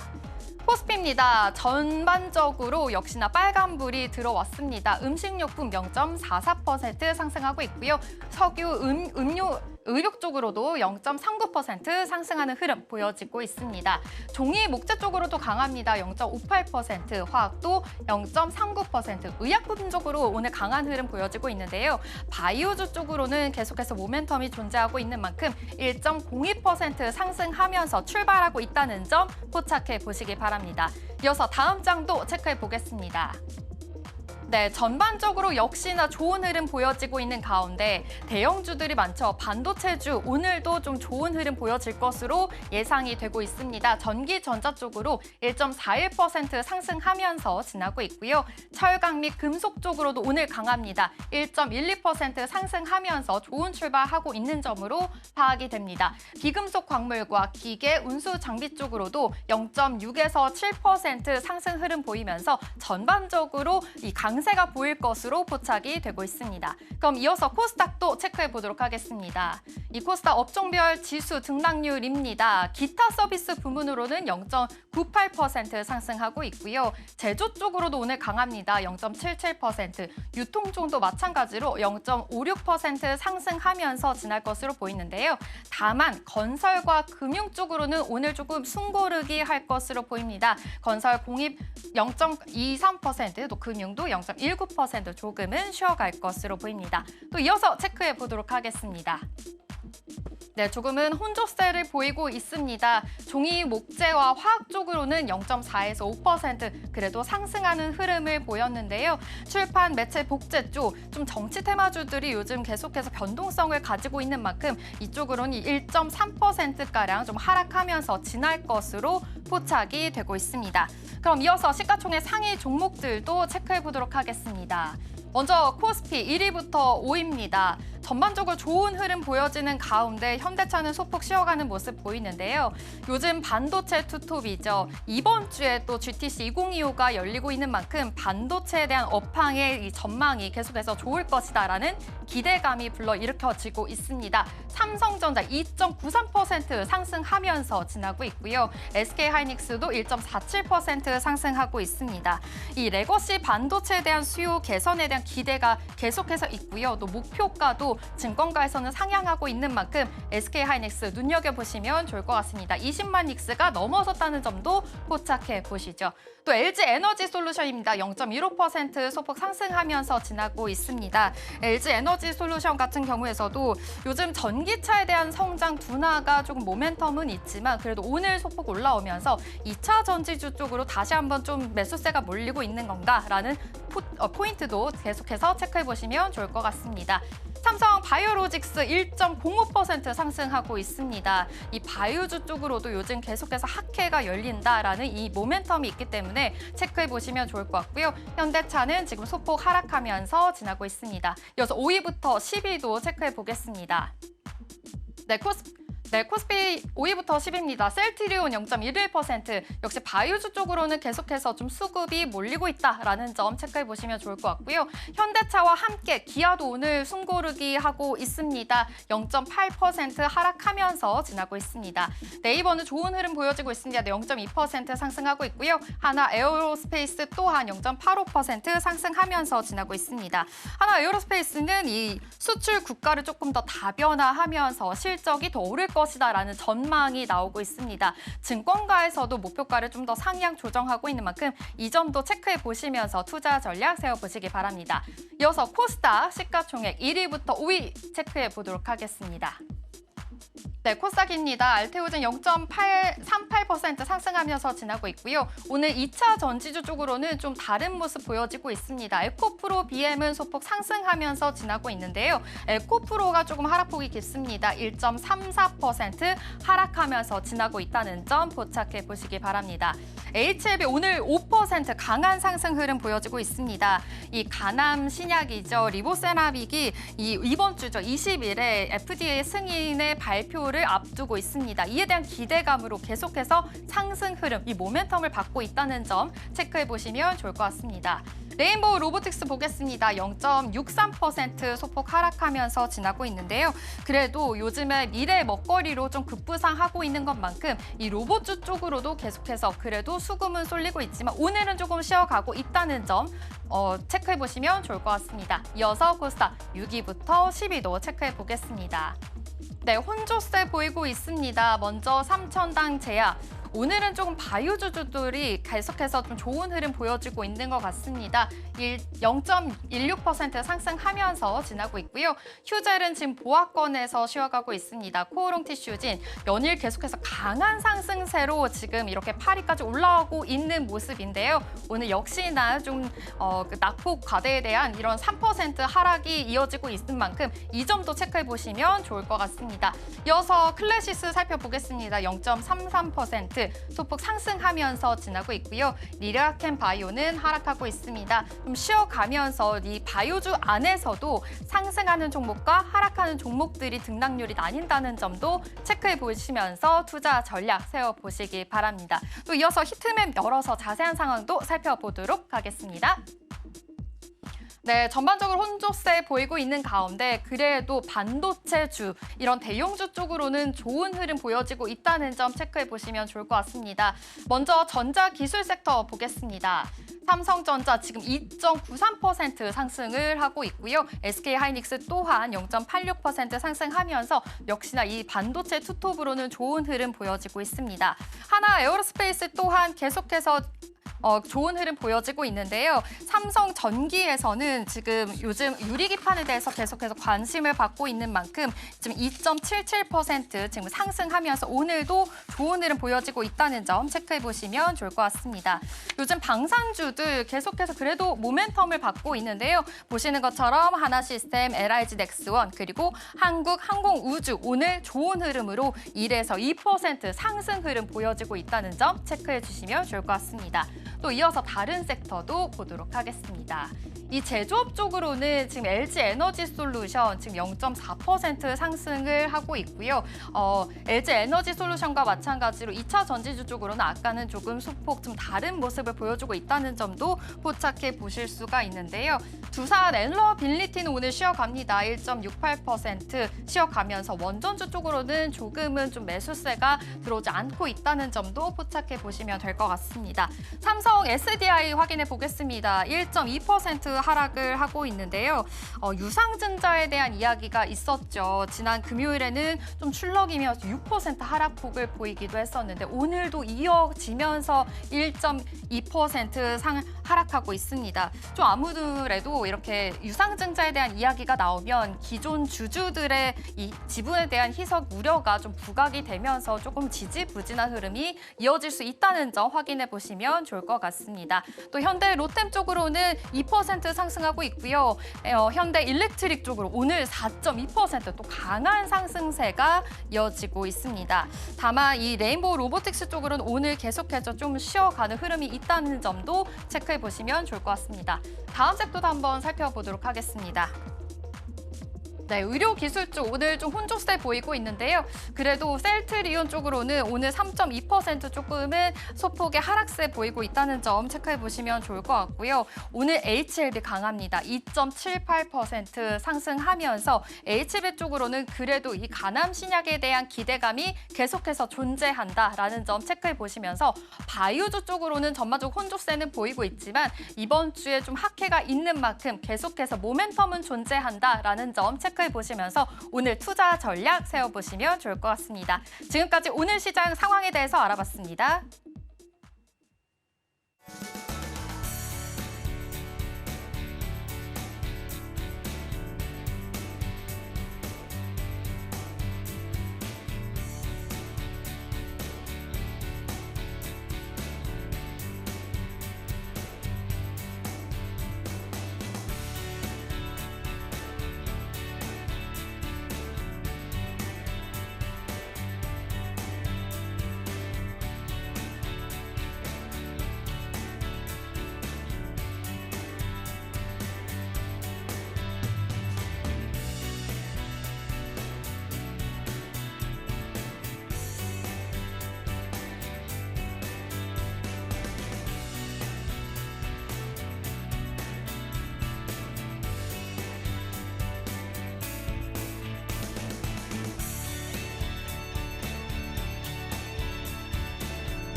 네, 계속해서 캐스팅콜로 이어가 보도록 하겠습니다. 오늘 도움 말씀에는 기업공시연구소 변영인 대표 자리해 주셨습니다.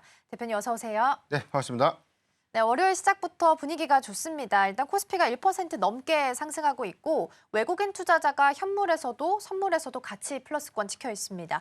전반적인 개장 분위기는 먼저 어떻게 해석을 좀 해야 될까요? 네, 오늘 시초에 삼성전자가 좀 강한 상승 흐름들을 좀 보여주고 있는데 이제 코스피의 경우에는 현재 1.2% 정도 상승 출발을 좀 했고 이 부분은 전체적으로 이 시가총액 상위 종목 특히 삼성전자의 이 상승폭이 코스피의 어떤 상단을 좀 이끌지 않나라는 좀 판단되고 있는데 지난주 금요일 미국 증시에서 셧다운 우려감들이 크게 좀 해소가 되면서 이 저가 매수세가 유입됨에 따른 어떤 반등 심리 그리고 여기도 해서는 GTC 2025를 좀 앞둔 미국의 기술주 중심의 반등세가 전반적인 어떤 수급을 좀 개선시키는 그런 역량으로 좀 작용하지 않았나라고 볼 수 있겠고 지금 뭐 관세 관련 리스크들은 계속해서 좀 재차 이어가고 있는 모습들은 상당히 좀 보여주고 있지만 미국 안에서 협상용이라는 이 내용들로 향후에 완화될 수 있는 가능성에 관련된 어떤 전망들이 좀 더 구체적으로 좀 나왔기 때문에 이런 우려감들이 크게 좀 완화됐던 부분들, 전체적인 어떤 투심을 완화시키지 않았나라고 볼 수가 있겠습니다. 코스피의 경우에는 오늘 장 초반 시초 출발세 대비해서는 상승폭이 비교적 좀 견조한 흐름들 좀 보여주고 있는데 코스닥과에 대한 양상들이 좀 다소 있다면 오늘은 대형주 중심의 어떤 종목 장세가 좀 더 이어지지 않을까라고 좀 판단을 해보겠고요. 지금 외인의 현선물 시장에서에 대한 매수세가 좀 유입되고 있는데 이 부분은 삼성전자의 오늘 반등과 좀 힘입어서 마찬가지로 동조되는 수급들이 재차 좀 유입되고 있지 않나라고 볼 수 있겠습니다. 다만 현재 미국의 시간의 선물 지수가 약박권 안에서 좀 하락세를 좀 보이고 있기 때문에 오늘 뭐 오전장 중후반 내지는 오후장에 일부 상승폭을 좀 되돌릴 수 있는 그런 부분들은 약간의 수급 변동을 좀 유의해야 된다라고 볼 수 있겠고 일단 뭐 일정 모멘텀 관점에서 뭐 반도체 섹터라든가 유리판, 로봇, 뭐 양자 관련된 그런 특정 섹터를 좀 제외한다면 일부는 좀 쉬어갈 수 있는 구간이 좀 되지 않을까라고 좀 판단을 해보겠습니다. 네, 오후장까지 조금 더 지켜보셔야 될 것 같고요. 오늘 일단 출발이 나쁘지는 않은데 오후장 흐름 어떨지 함께 보셔야 될 것 같습니다. 삼성전자가 오늘은 4% 넘게 상승하고 있어서 지수 상승에 있어서는 가장 크게 기여를 하고 있는 것으로 나타납니다. 일단 주말 사이 아마 뉴스 많이 보셨겠지만 민감 국가로 미국에서 한국을 지정을 좀 하게 됐습니다. 그리고 여전히 관세 주말 사이에는 코멘트가 없었습니다만 여전히 상호 관세에 대한 우려는 남아있는 상황이고요. 그래서 코스피에 전반적으로 좀 지수 자체적으로 영향을 좀 미치지 않을까 우려도 되는데 어떻게 좀 보실까요? 네, 일단 관세 리스크는 4월까지 변동성 관점에서 계속해서 주목을 좀 해봐야 되지 않을까라고 볼 수가 있겠는데 일단 상호 관세가 현실화가 좀 된다는 부분들은 이 전반적인 수입 물가에 대한 반영, 그래서 최근에 뭐 완화됐던 인플레이션 지표가 재차 상승할 수 있는 것들에 대한 부담이 충분히 좀 될 수가 있기 때문에 이전에도 관세 리스크가 다시 재차 부각됨에 따른 수급 변동은 일정 부분 영향은 좀 되지 않을까. 여기도 해서 뭐 추가 관세가 멕시코, 캐나다에 대해서는 지금 현재 4월까지도 유예가 좀 된 상태긴 하지만 명확하게 뭐 펜타닐에 관련된 정책들이 미국에 만족할 만한 어떤 수준이라든가 이런 것들이 제시되거나 해결되지 못했던 그런 것들을 좀 감안해 보면 4월 초를 좀 앞둔, 즉 한 3월 말 정도부터는 관세에 관련된 시행 우려감들이 일제히 뭐 수급의 어떤 우려 요인으로 좀 작용할 수 있다라고는 볼 수 있겠고 국내 영향들을 좀 감안했을 땐 현재 뭐 미국과 FTA 체결로 인해서 상당 부분에 대한 관세가 현재는 뭐 전혀 뭐 관세가 좀 면제되고 있는 그런 상태이긴 하지만 상호 관세라는 것은 올릴 만큼 올리고 내릴 만큼 내리고 면제한 만큼 면제하겠다는 뜻이거든요. 그렇기 때문에 국내에 과연 큰 영향들이 좀 있을까라는 부분들. 그렇지만 뭐 최근에 철강이라든가 뭐 알루미늄에 대해서 한 25%에 대한 관세가 부과됐던 부분들이 국내 철강업계에 일부 좀 타격이 좀 될 수 있는 점들을 좀 고려했을 때 일시적인 노이즈는 계속해서 우리가 좀 주의를 좀 해볼 포인트인데 중장기 관점에서는 관세가 트럼프 집권 1기 때와 좀 유사한 정책의 유사성들을 좀 보이고 있다는 점을 감안해 보면 오히려 해당되는 조정들이 이전에도 우리가 수급상에서도 확인을 해본 것처럼 대형주 중심의 저는 뭐 매수의 기회로 좀 활용될 수 있겠다. 그래서 올해도 실적 성장이라든가 외형 성장들이 좀 예상되고 있는 그런 종목들의 경우에 과대 낙폭은 오히려 매수의 기회로 활용할 수 있겠다라고 좀 부연드리겠습니다. 네, 좋은 종목인데 만약에 과도하게 낙폭을 좀 보였다라고 한다면 그때가 오히려 매수의 기회가 될 수 있다라는 말씀을 좀 주신 것 같습니다. 그럼 이번에는 외국인 쪽에서 담고 있는 종목 먼저 체크해 보겠습니다. 레인보우 로보틱스 지금 상단에 자리하고 있는 상황이고요. 지난주에 로봇 행사 AW2025가 마무리를 좀 지었습니다. 지난주 금요일에도 이 얘기를 좀 하기는 했었는데 일단 레인보우 로보틱스는 차트상으로 봤을 때는 좀 플랫한 움직임 보이고 있고요. 5일선은 타고 있는데 지난주 오늘 개장하고 나서 플러스권 시작했다가 지금 또 마이너스 1% 넘게 밀리고 있는 상황입니다. 그 밑에 있는 부품 단으로 봤을 때는 개장하고 나서 흐름 나쁘진 않았었는데 지금 부품 단으로 보면은 SP 시스템즈가 한 2% 움직이고 있고요. RS 오토메이션 1.3%, SPG가 0.7% 정도 움직임 현재 체크가 되고 있습니다. 대장주인 레인보우 로보틱스가 플랫하게 가고 있는데 어쨌든 그 밑에 따라가는 부품단들이 조금씩 움직임은 보이고 있거든요. 이걸 어떻게 좀 해석을 하면 좋을까요? 네, 일단 뭐 로봇 모멘텀은 GTC 2025, 특히나 20일 정도의 이 휴머노이드 로봇 관련된 세션 발표가 좀 있기 때문에 일단 기대감은 유효하겠다라고 볼 수가 있겠습니다. 대체적으로 좀 로봇의 이 관련 종목들 최근 한 5거래일간에 대한 이 수급 동향들을 봤을 때 조정 장세임에도 불구하고 비교적 좀 수급이 좀 견조했어요. 상승폭도 크게 좀 반영됐던 수치들을 좀 감안해 보면 일단 뭐 우리가 중장기 관점에서 현재 고가 부담이 있는 로봇주를 모아간다는 것보다는 일단 뭐 일정을 좀 앞두고 있는 관점에서 단기 트레이딩 관점으로 접근은 좀 가능하지 않을까라고 좀 볼 수 있겠고, 지금 뭐 레인보우 로보틱스를 비롯해서 뭐 T 로보틱스라든가 해당돼서 우리가 최근에 좀 강한 수급을 좀 반영시켰던 종목들의 경우에는 기대감들이 상당히 현재 주가에 좀 반영되고 있는 측면들을 우리가 좀 고려를 해야 될 것 같고요. 실적을 좀 수반한다는 관점에서는 아직 이익폭은 좀 제한적이지만 뭐 클로봇이라든가 최근에 뭐 T 로보틱스도 마찬가지죠. 그래서 지금 뭐 일단 실적의 일부가 좀 나오고 있는 종목들에 대한 향후에 어떤 포트젠평 관점에서 좀 긍정적인 뷰를 좀 유지할 수는 있겠지만 지금 상당히 좀 고가라는 관점에서 보면은 우리가 올라갈 때보다는 많이 쉬어가는 구간에 재진입할 수 있는 요건들을 좀 가져가는 것이 좀 투심 관점에서 좀 더 안정적이지 않을까라고 좀 볼 수 있겠고요. 로봇 사업의 경우에는 계속해서 내러티브를 양산하고 있고 추가적으로 뭐 단발성을 좀 끝나는 어떤 재료라기보다는 재차 기업의 어떤 전략이라든가 로봇에 관련된 일정들은 뭐 테슬라를 좀 주축으로 해서 계속해서 좀 양산될 수 있는 부분들, 특히나 뭐 2026년도에 대한 일부 휴머노이드 로봇에 관련된 일부 양산, 그리고 올해 뭐 하반기부터 일부 공정이 좀 적용되고 있는 그런 것들을 재차 좀 우리가 좀 주시를 해본다면 이런 부분들은 지금 전반적인 로봇 섹터가 다 좋다라기보다 특화된 그리고 선별적인 어떤 종목의 차별화 관점은 계속해서 좀 유지를 해야 되는 구간이다라는 점 참고를 하면 좋을 것 같습니다. 네, 일단 GTC 이벤트를 앞두고 있는 상황 속에서 기대감은 유효하다. 다만 단기 트레이딩 관점 제시를 좀 해주셨고요. 레인보우 로보틱스도 개장하고 플러스였는데 지금은 약보합, 그리고 다른 부품단도 사실 조금 그 상승분을 많이 반납을 했습니다. 아까 살펴봤을 때 하이젠 R&M 같은 경우에도 플러스권으로 시작을 했는데 지금은 0.13% 약보합으로 일단은 하락 전환한 것으로 확인되고 있으니까요. 이 부분도 참고해 보시면 좋겠습니다. 자, 금요일장에서도 강했던 제약 바이오 일정 앞두고 있어서 이번 주에 다시 한번 체크해 보겠습니다. 지난주 금요일에도 잠깐 이야기를 좀 나눠봤었던 HLB 이번 주에 이제 20일 전후로 해서 일정 앞두고 있는 상황이고요. 유한양행도 20일 날 이제 초록 공개 예정되어 있습니다. 알테오젠이랑 유한양행을 오늘 외국인 투자자가 상단에서 같이 담아가고 있는 것으로 확인이 좀 되고 있는데, 다만 이제 공매도 재개가 말일에 예정되어 있어서 이거랑 맞물려서 좀 고민하시는 분들도 계실 것 같은데 이 부분에 대해서는 걱정하지 않아도 괜찮을까요?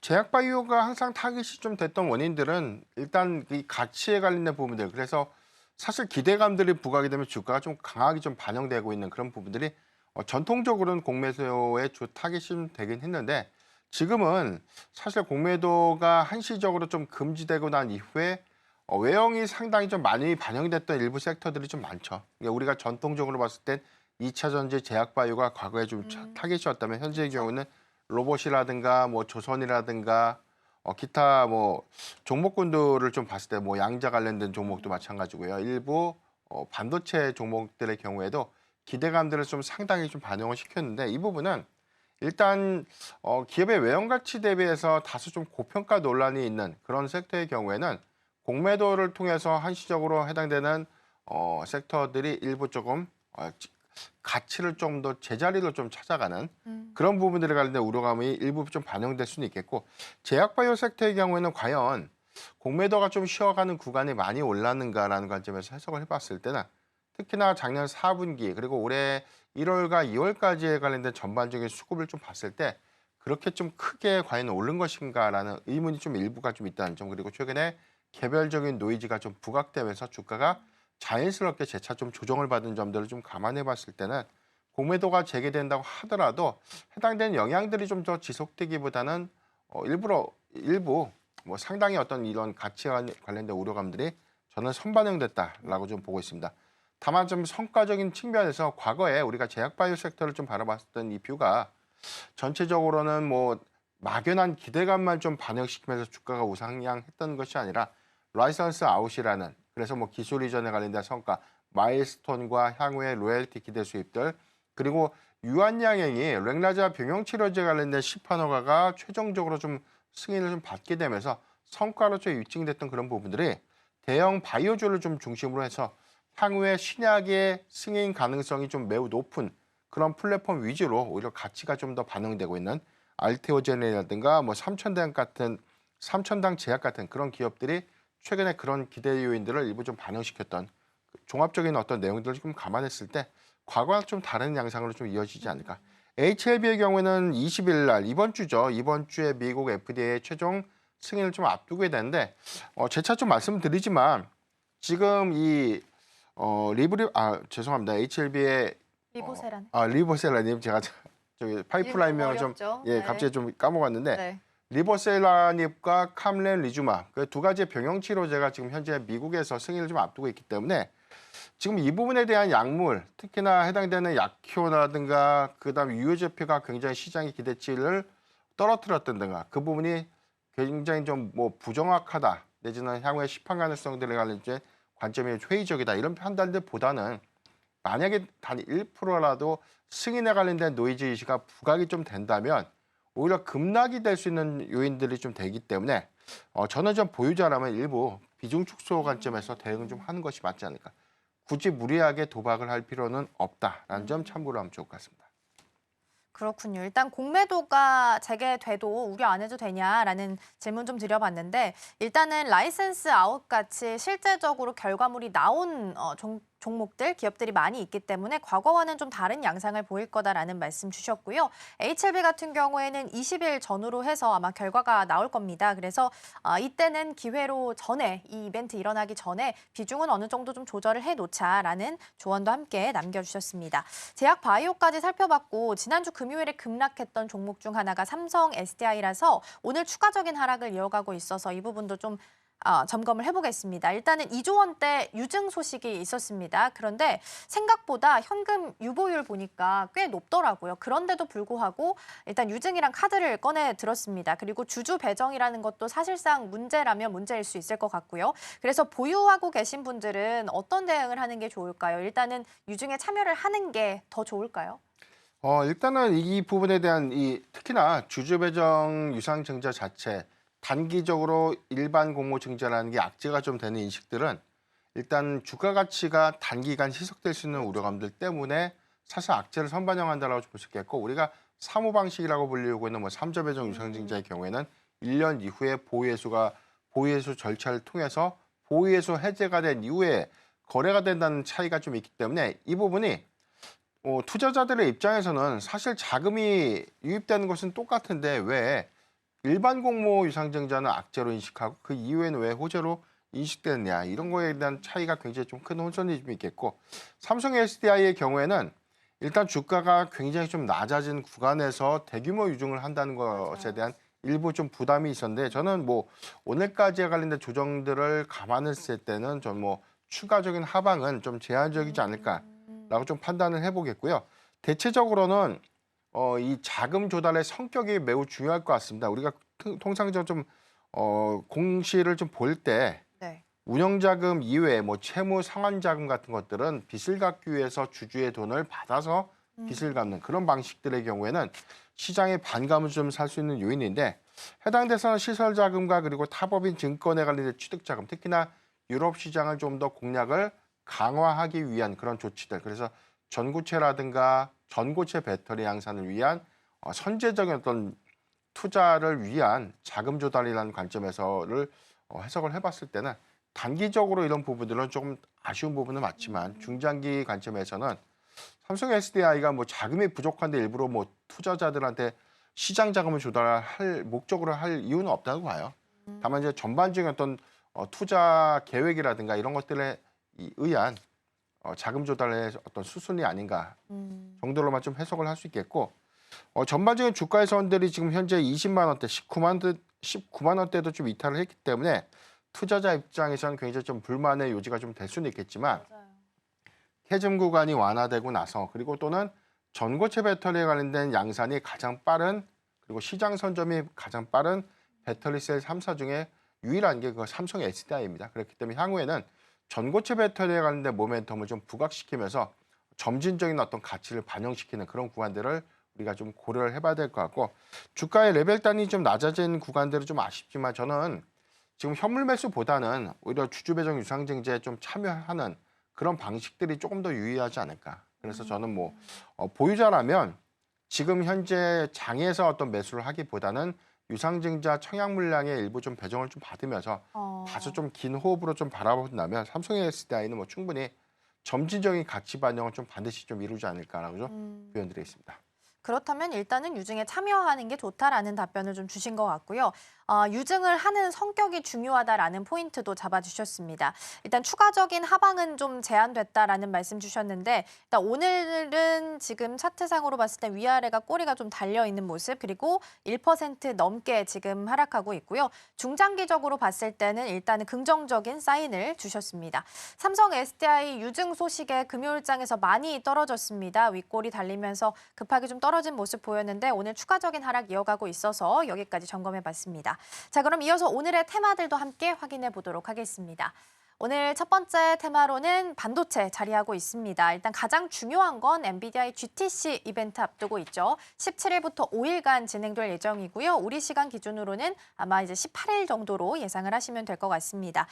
그리고 레거시 단으로 봤을 때는 뭐 낸드 값, DDR5 값도 올라가고 있다라고 하고요. 또 AI 디바이스에 대한 수요가 높아지다 보니까 그동안 많이 팔리지 않았던 레거시 단에서 재고가 좀 감소하게 되고 수요가 높아지면서 자연스럽게 가격도 올라가는 현상으로 이어지고 있다라고 보시면 되겠습니다.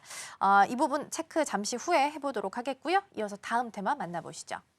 두 번째는 2차 전지입니다. 사실 오늘 개장하고 나서 2차 전지가 굉장히 강하게 올라왔다가 지금은 또 자리를 조금 내주긴 했습니다. 테슬라가 3% 넘게 상승한 부분도 함께 작용을 좀 한 것 같고요. 공매도 재개하게 되면 쇼커버링 물량 좀 들어올 수 있다라는 시선 속에서 오히려 호재로 판단하는 시선들도 좀 있습니다. 개장하고 나서 분위기가 살짝 좀 달라지고 있긴 합니다만 이 부분도 같이 보시면 좋을 것 같고요. 개장하고 장비, 전고체, LFP까지도 모두 다 골고루 올라가는 모습이었습니다. 세 번째 열어보겠습니다. 세 번째는 양자암호입니다. 마찬가지로 GTC 이벤트 앞두고 있는 상황이고요. 21일이 퀀텀데이, 그래서 퀀텀에 대한 로드맵이 공개될 예정입니다. 이에 대한 기대감 같이 받아가고 있고요. 리게티도 GTC 기대감 속에 금요일장 기준으로 미국 시장 기준으로 지금 28% 넘게 상승하면서 종가를 형성했습니다. 이 부분에 대해서도 함께 오늘 긍정적인 영향 받아가고 있는 것으로 파악됩니다. 자, 이렇게 세 가지 테마 함께 살펴봤고요. 대표님 어느 쪽부터 살펴보면 좋을까요? 네, 오늘 시초에 좀 강한 섹터 중에 하나가 좀 대형주 중심에서는 뭐 반도체가 좀 되지 않을까. 네. 라고 좀 볼 수 있겠고요. 오늘 삼성전자가 모처럼 이렇게 4.7% 정도 강한 출발을 했던 맞아요. 경험이 최근 좀 있었을까라는 의구심이 좀 있었는데 오늘 삼성전자, SK하이닉스의 시초 수급은 굉장히 좀 양호한 흐름들을 좀 보이고 있다라고 좀 볼 수 있겠습니다. 특히 최근에 이 반도체 전문 매체죠. 트렌드포스가 발표됐던 내용들, 미국의 마이크론과 샌디스크가 4월을 기점으로 해서 낸드 가격을 인상할 수 있다. 이렇다면 삼성과 SK하이닉스의 경우에도 가격 인상에 좀 동조할 수 있다는 전망들이 좀 나오면서 작년 3분기부터 계속해서 좀 재차 부각됐던 범용 반도체의 가격 하락분, 특히나 IT 수의 정체 요인들이 전체적으로는 뭐 디램과 낸드 메모리 가격의 하락을 좀 이끌었는데 이 부분이 4분기까지 일부가 좀 지연이 좀 된 바 있었고요. 다만 우리가 좀 1월 기점에서 2월부터 명확하게 확인됐던 시그널 중에 하나가 중국의 이관신 정책, 특히나 2월 춘제를 좀 앞두면서 이 스마트폰과 가전의 이 성장률이 계절적인 비수기임에도 좀 불구하고 전체적으로 한 두 자릿수 이상의 상승세가 좀 나왔다는 부분들, 이 부분은 고객사에 대한 재고 조정들이 2월 또는 뭐 3월 말이죠. 1분기를 좀 마무리를 해서 2분기부터는 해당되는 어떤 발주량들이 좀 크게 좀 증가될 수 있는 어떤 기대 요인들이 일부 좀 작용하지 않을까 라고 좀 볼 수 있겠습니다. 일단 뭐 2월과 3월 데이터에서는 뭐 DDR4 그리고 LPDDR의 가격이 반등을 좀 했습니다. 그렇다면 우리가 명확하게 업황 개선을 좀 기대할 수 있는 기존의 중저사양의 D램 가격이 과연 좀 반등할 수 있을까라는 어떤 부분들이 중요할 텐데 최근에 일부 뭐 저점 확인을 좀 했기 때문에 2분기부터 평균적인 ASP의 경우에는 뭐 충분히 상회될 수 있는 어떤 기대 요인들이 좀 일부가 있겠고요. 지금 이 고대역 반도체 부분에서는 러시 오더라고 좀 불리고 있는 긴급 발주 물량들이 좀 증가하고 있는 부분들, 특히나 서버형 고객사들에 대한 D램, LPA, DDR5 같은 그런 D램의 어떤 공급량들이 단기에 좀 증가될 수 있는 요인들은 2분기부터 우리가 기대될 수 있는 업황 회복이라는 시그널 관점에서 굉장히 좀 중요한 포인트가 좀 되지 않을까. 재차 좀 강조를 좀 들었습니다.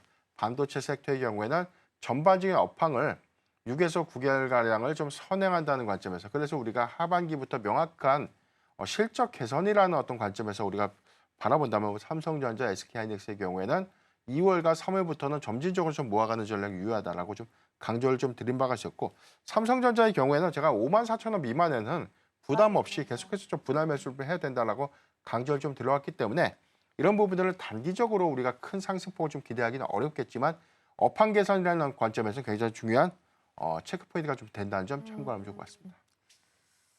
러시 오더도 추가적으로 좀 살펴보시면 좋을 것 같습니다. 어쨌든 이 레거시단에 대한 회복의 이야기가 나오고 있어서 굉장히 반도체의 매크로적으로 봤을 때는 우호적인 환경이 좀 만들어지고 있는 것 같고요.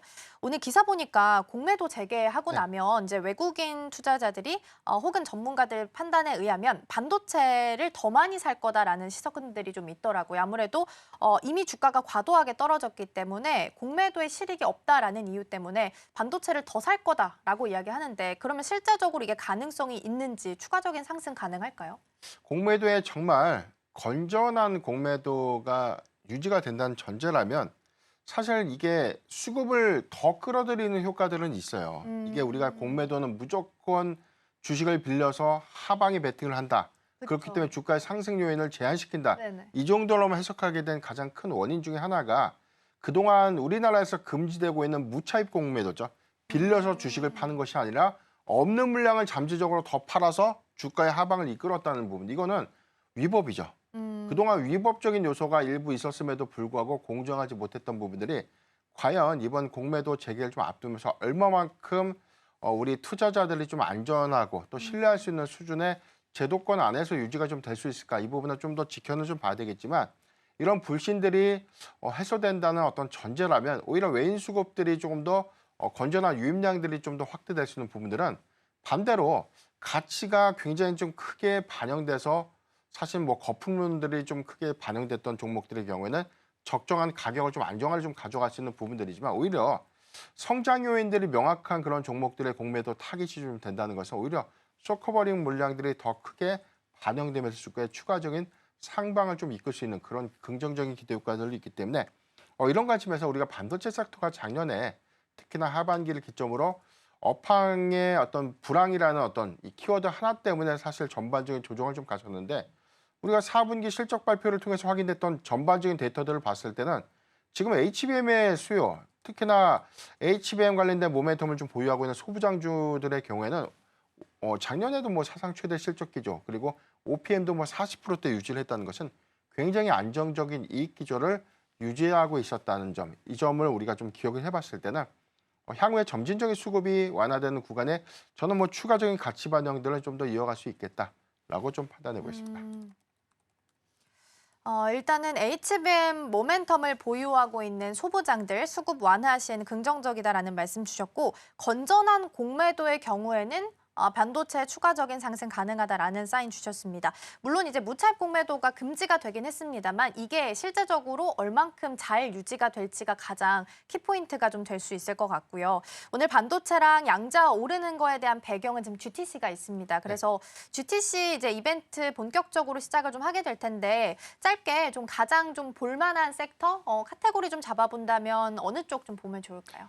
일단 네 가지 키워드가 GTC에서는 좀 뭐 로봇 양자, 그다음에 액침 냉각과 유리기판 이렇게 네 가지 기술이 있었고요. 지난주 금요일에 제가 유리기판에 관련된 모멘텀도 주목해보자라고 맞아요. 구현을 좀 들었기 때문에 이 부분을 좀 논의를 하고 본다면 양자 관련된 특히나 20날 퀀텀 대회가 좀 있죠. 네. 그렇다면 여기서 얼마만큼 많은 전략들이 좀 나올 것인가 이 부분도 좀 중요할 것 같은데 사실 양자 기술이라는 게 그동안 뭐 젤스랑 CEO가 뭐 한 20년, 40년 더 걸린다.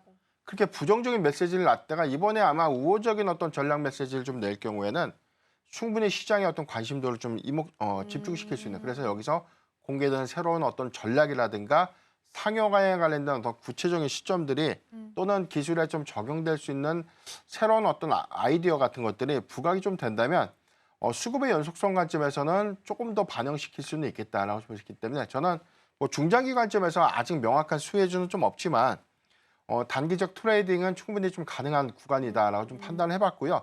양자 컴퓨팅에 관련된 기술보다는 저는 양자 암호 기술에 조금 더 관심을 갖는 것이 맞겠다. 이 부분은 이미 통신 3사를 좀 주축을 해서 최근에 기술에 대한 업데이트를 해왔던 부분들이기 때문에 이 부분의 성과가 좀 분명히 있습니다. 그래서 최근에 뭐 국가정보원에 대한 인증, 보안 인증을 좀 받았던 SK텔레콤이라든가 뭐 우리넷 같은 그런 종목들의 경우에는 저는 뭐 긍정적인 뷰를 좀 유지할 수 있겠다고 볼 수 있겠고 단기적으로는 아직 명확하게 해당되는 기술이 구현되거나 적용될 수 있는 부분들에 대한 명확한 실질적 수혜주는 좀 미흡하지만 네. 대체적으로 우리가 이런 어떤 기대감들은 뭐 미국 증시에서에 대한 수급과 맞물리면서 충분히 좀 단기적으로 좀 관심을 좀 가져볼 수 있지 않을까라고 좀 판단해 보겠습니다. 그렇다면 유리기판은 말씀해 주셨으니까 요걸 논외로 하면 퀀텀 말씀해 주신 것 같습니다. 양자 쪽이고요.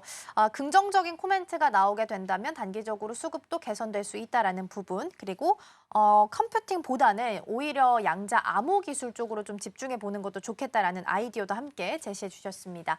GTC 관련된 이벤트까지 체크해 봤고요. 오늘 대표님은 여기서 보내드리겠습니다. 오늘 말씀 고맙습니다.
실시간 헤드라인입니다. 첫 번째 소식입니다. 엔비디아 인공지능 개발자 컨퍼런스 GTC 2025 개최를 앞두고 장 초반 강세를 보였습니다. 삼성전자와 SK하이닉스의 상승세가 돋보이는 건 엔비디아 관련 기대감이 제기되고 있는 것으로 보입니다. 랜드와 디램 가격 반등에 따른 업황 개선 기대감도 호재 요인으로 작용하고 있는 것으로 분석됩니다. 증권사에 잇따른 LG전자의 목표가 상향 소식에 장 초반 강세를 보이면서 4% 급등 출발하는 모습을 보였습니다.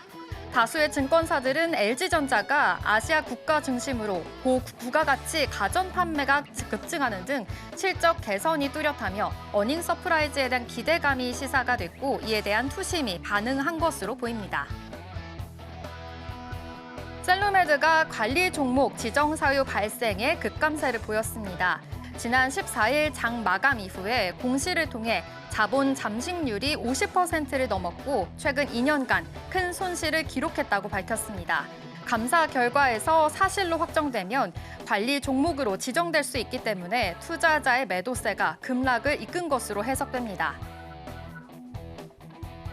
이날 코스피 시장에 상장된 CK솔루션이 공모가 대비 40%대 강세를 보였습니다.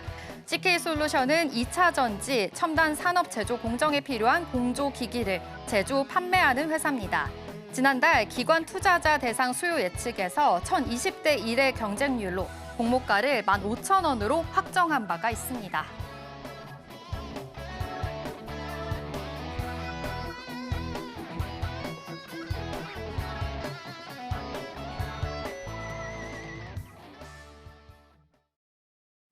네, 지금 이 시각 우리 시장 상황 체크해 보도록 하겠습니다. 코스피 코스닥 양시장 예상 체결 지수와 마찬가지로 장 초반과 마찬가지로 좋은 흐름 보여지고 있습니다. 좀 오랜만에 훈풍이 깃든 모습인데요. 이 반도체주들의 강세가 또 이 시장을 더욱더 이끌고 있는 것으로 체크가 됩니다. 이 외국인들도 돌아온 모습인데요. 일단 반도체와 방산, 유리기판 쪽으로도 강한 매수세가 유입이 된 것으로 보입니다. 자세한 지수 확인해 보도록 하겠습니다. 코스피 코스닥 양시장 좋은 흐름 보여지고 있습니다. 코스피 1.47% 상승하면서 2,604선 지나고 있습니다. 2,600포인트 위로 지금 넘어가고 있다는 점도 체크해 보시면 좋을 것 같습니다. 코스닥 살펴보겠습니다. 0.4% 상승하면서 737포인트 지나고 있습니다. 그럼 이어서 수급 상황도 체크해 보겠습니다.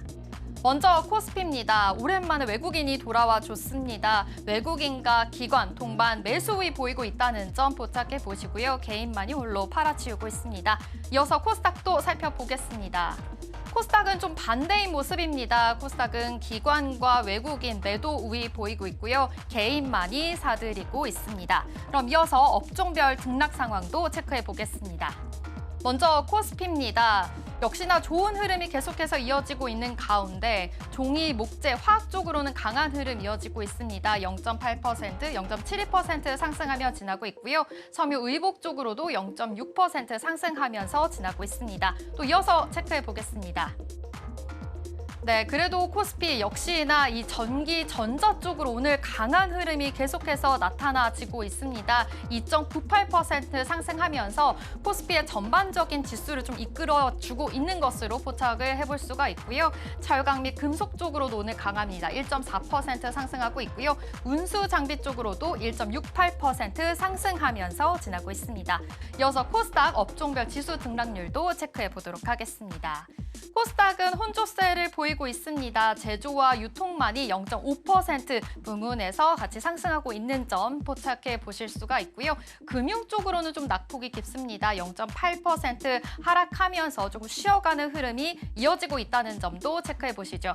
또 건설 쪽으로도 0.2% 하락하면서 지금 흐름 체크해 보시면 좋을 것 같습니다. 또 이어서 체크해 보겠습니다. 네, 혼조세 보이고 있는 가운데 종이, 목재와 화학 쪽으로는 오늘 같이 코스피와 함께 동반 상승하는 흐름 보여지고 있고요. 출판, 매체, 복제 쪽 좀 이번 주는 그래도 정치적인 불확실성이 계속해서 있는 만큼 이쪽으로는 좀 하락세가 보이고 있다는 점도 확인해 보시면 좋을 것 같고요. 음식료, 담배와 또 섬유와 의료 쪽으로는 그래도 오늘은 소폭 하락하면서 지나고 있다는 점도 확인해 보시면 좋을 것 같습니다. 그럼 이어서 코스피 시가총액 상위 종목들도 체크해 보겠습니다. 네, 1위부터 5위 살펴보겠습니다. 그래도 이 1위부터 5위 중에 역시 반도체 투톱 쪽으로 강한 모습 보여지고 있는데 오늘 삼성전자의 힘이 강합니다. 4.5% 상승하면서 57,200원 선 지나고 있습니다. 또 이번 주에 GTC 2025가 있는 만큼 이 반도체에 대한 업황 기대감, 이 앞으로의 실적에 대한 기대감까지 더 있는 상황이고요. 젠슨한 CEO의 발언이 어떻게 또 펼쳐지게 될지 그 관망세 지켜보시면서 투자 전략 세워보시면 좋을 것 같습니다. 오늘 LG 에너지 솔루션도 지금 상승하며 지나고 있습니다. 또 삼성 바이오로직스도 0.19% 상승하면서 오늘 바이오주 쪽으로도 계속해서 그래도 학회가 있는 만큼 좀 수급이 쏠리고 있다는 점도 확인해 보시면 좋을 것 같습니다. 또 현대차는 다소 쉬어갑니다. 아무래도 이 수출에 대한 부담감이 좀 여전한 상황으로 포착이 되는데요. 트럼프 행정부에 대한 이 우려감이 그래도 지금은 반영되고 있다는 점 확인해 보시면 좋을 것 같습니다. 코스피 6위부터 10위도 체크해 보도록 하겠습니다. 네, 셀트리온은 좀 오늘 다소 쉬어갑니다. 이 바이오주 쪽으로는 그래도 등락률이 계속 있는 만큼 셀트리온은 지금은 쉬어가고 있다는 점 확인해 보시고요. 하나 에어로스페이스 오늘 7% 강한 흐름 보여지고 있습니다. 지금 현재 52주 요즘 신고가를 계속 경신하고 있다는 점도 확인해 보시면서 75만 5천 원 선 지나고 있다는 점 체크해 보시면 좋을 것 같습니다. 이어서 코스닥 시가총액 1위부터 5위 체크해 보겠습니다. 네, 혼조세 보이고 있는 가운데 알테오제 오늘 강합니다. 0.5% 상승하면서 또 상승을 켜주고 있는 모습이고요. HLB 지난 금요일에 이어서도 오늘도 계속해서 기대감이 부푼 모습 확인해 보실 수가 있는데요. 2.9% 상승하면서 좋은 흐름 체크해 보시면 좋을 것 같습니다. 또 이어서 6위부터 10위도 체크해 보겠습니다. 네, 삼천당 제약 1% 상승하면서 그래도 바이오주 쪽으로는 좀 올라가고 내려가는 종목들이 있다는 점 체크해 보시면 좋을 것 같고요. 휴젤 또한 1% 상승 흐름 이어지고 있습니다. 요즘 코오롱 티슈진이 계속해서 잘 가는 흐름 이어졌는데 오늘은 차익 실현이 나온 것으로 보입니다. 3% 하락하면서 지나고 있습니다. 클래시스 또한 요즘 계속해서 K뷰티에 대한 훈풍이 깃들었었는데요. 오늘도 역시나 차익 실현이 나온 것으로 포착해 보실 수가 있습니다. 이어서 히트맵 열어서 자세한 종목별 흐름도 체크해 보도록 하겠습니다. 네, 전반적으로 좀 혼조세 보이고 있습니다. 역시나 오늘 가장 이 지수를 이끌고 있는 거는 반도체 섹터인데요. 이 삼성전자 지금 4%도 넘는 흐름 계속해서 보여지고 있고요.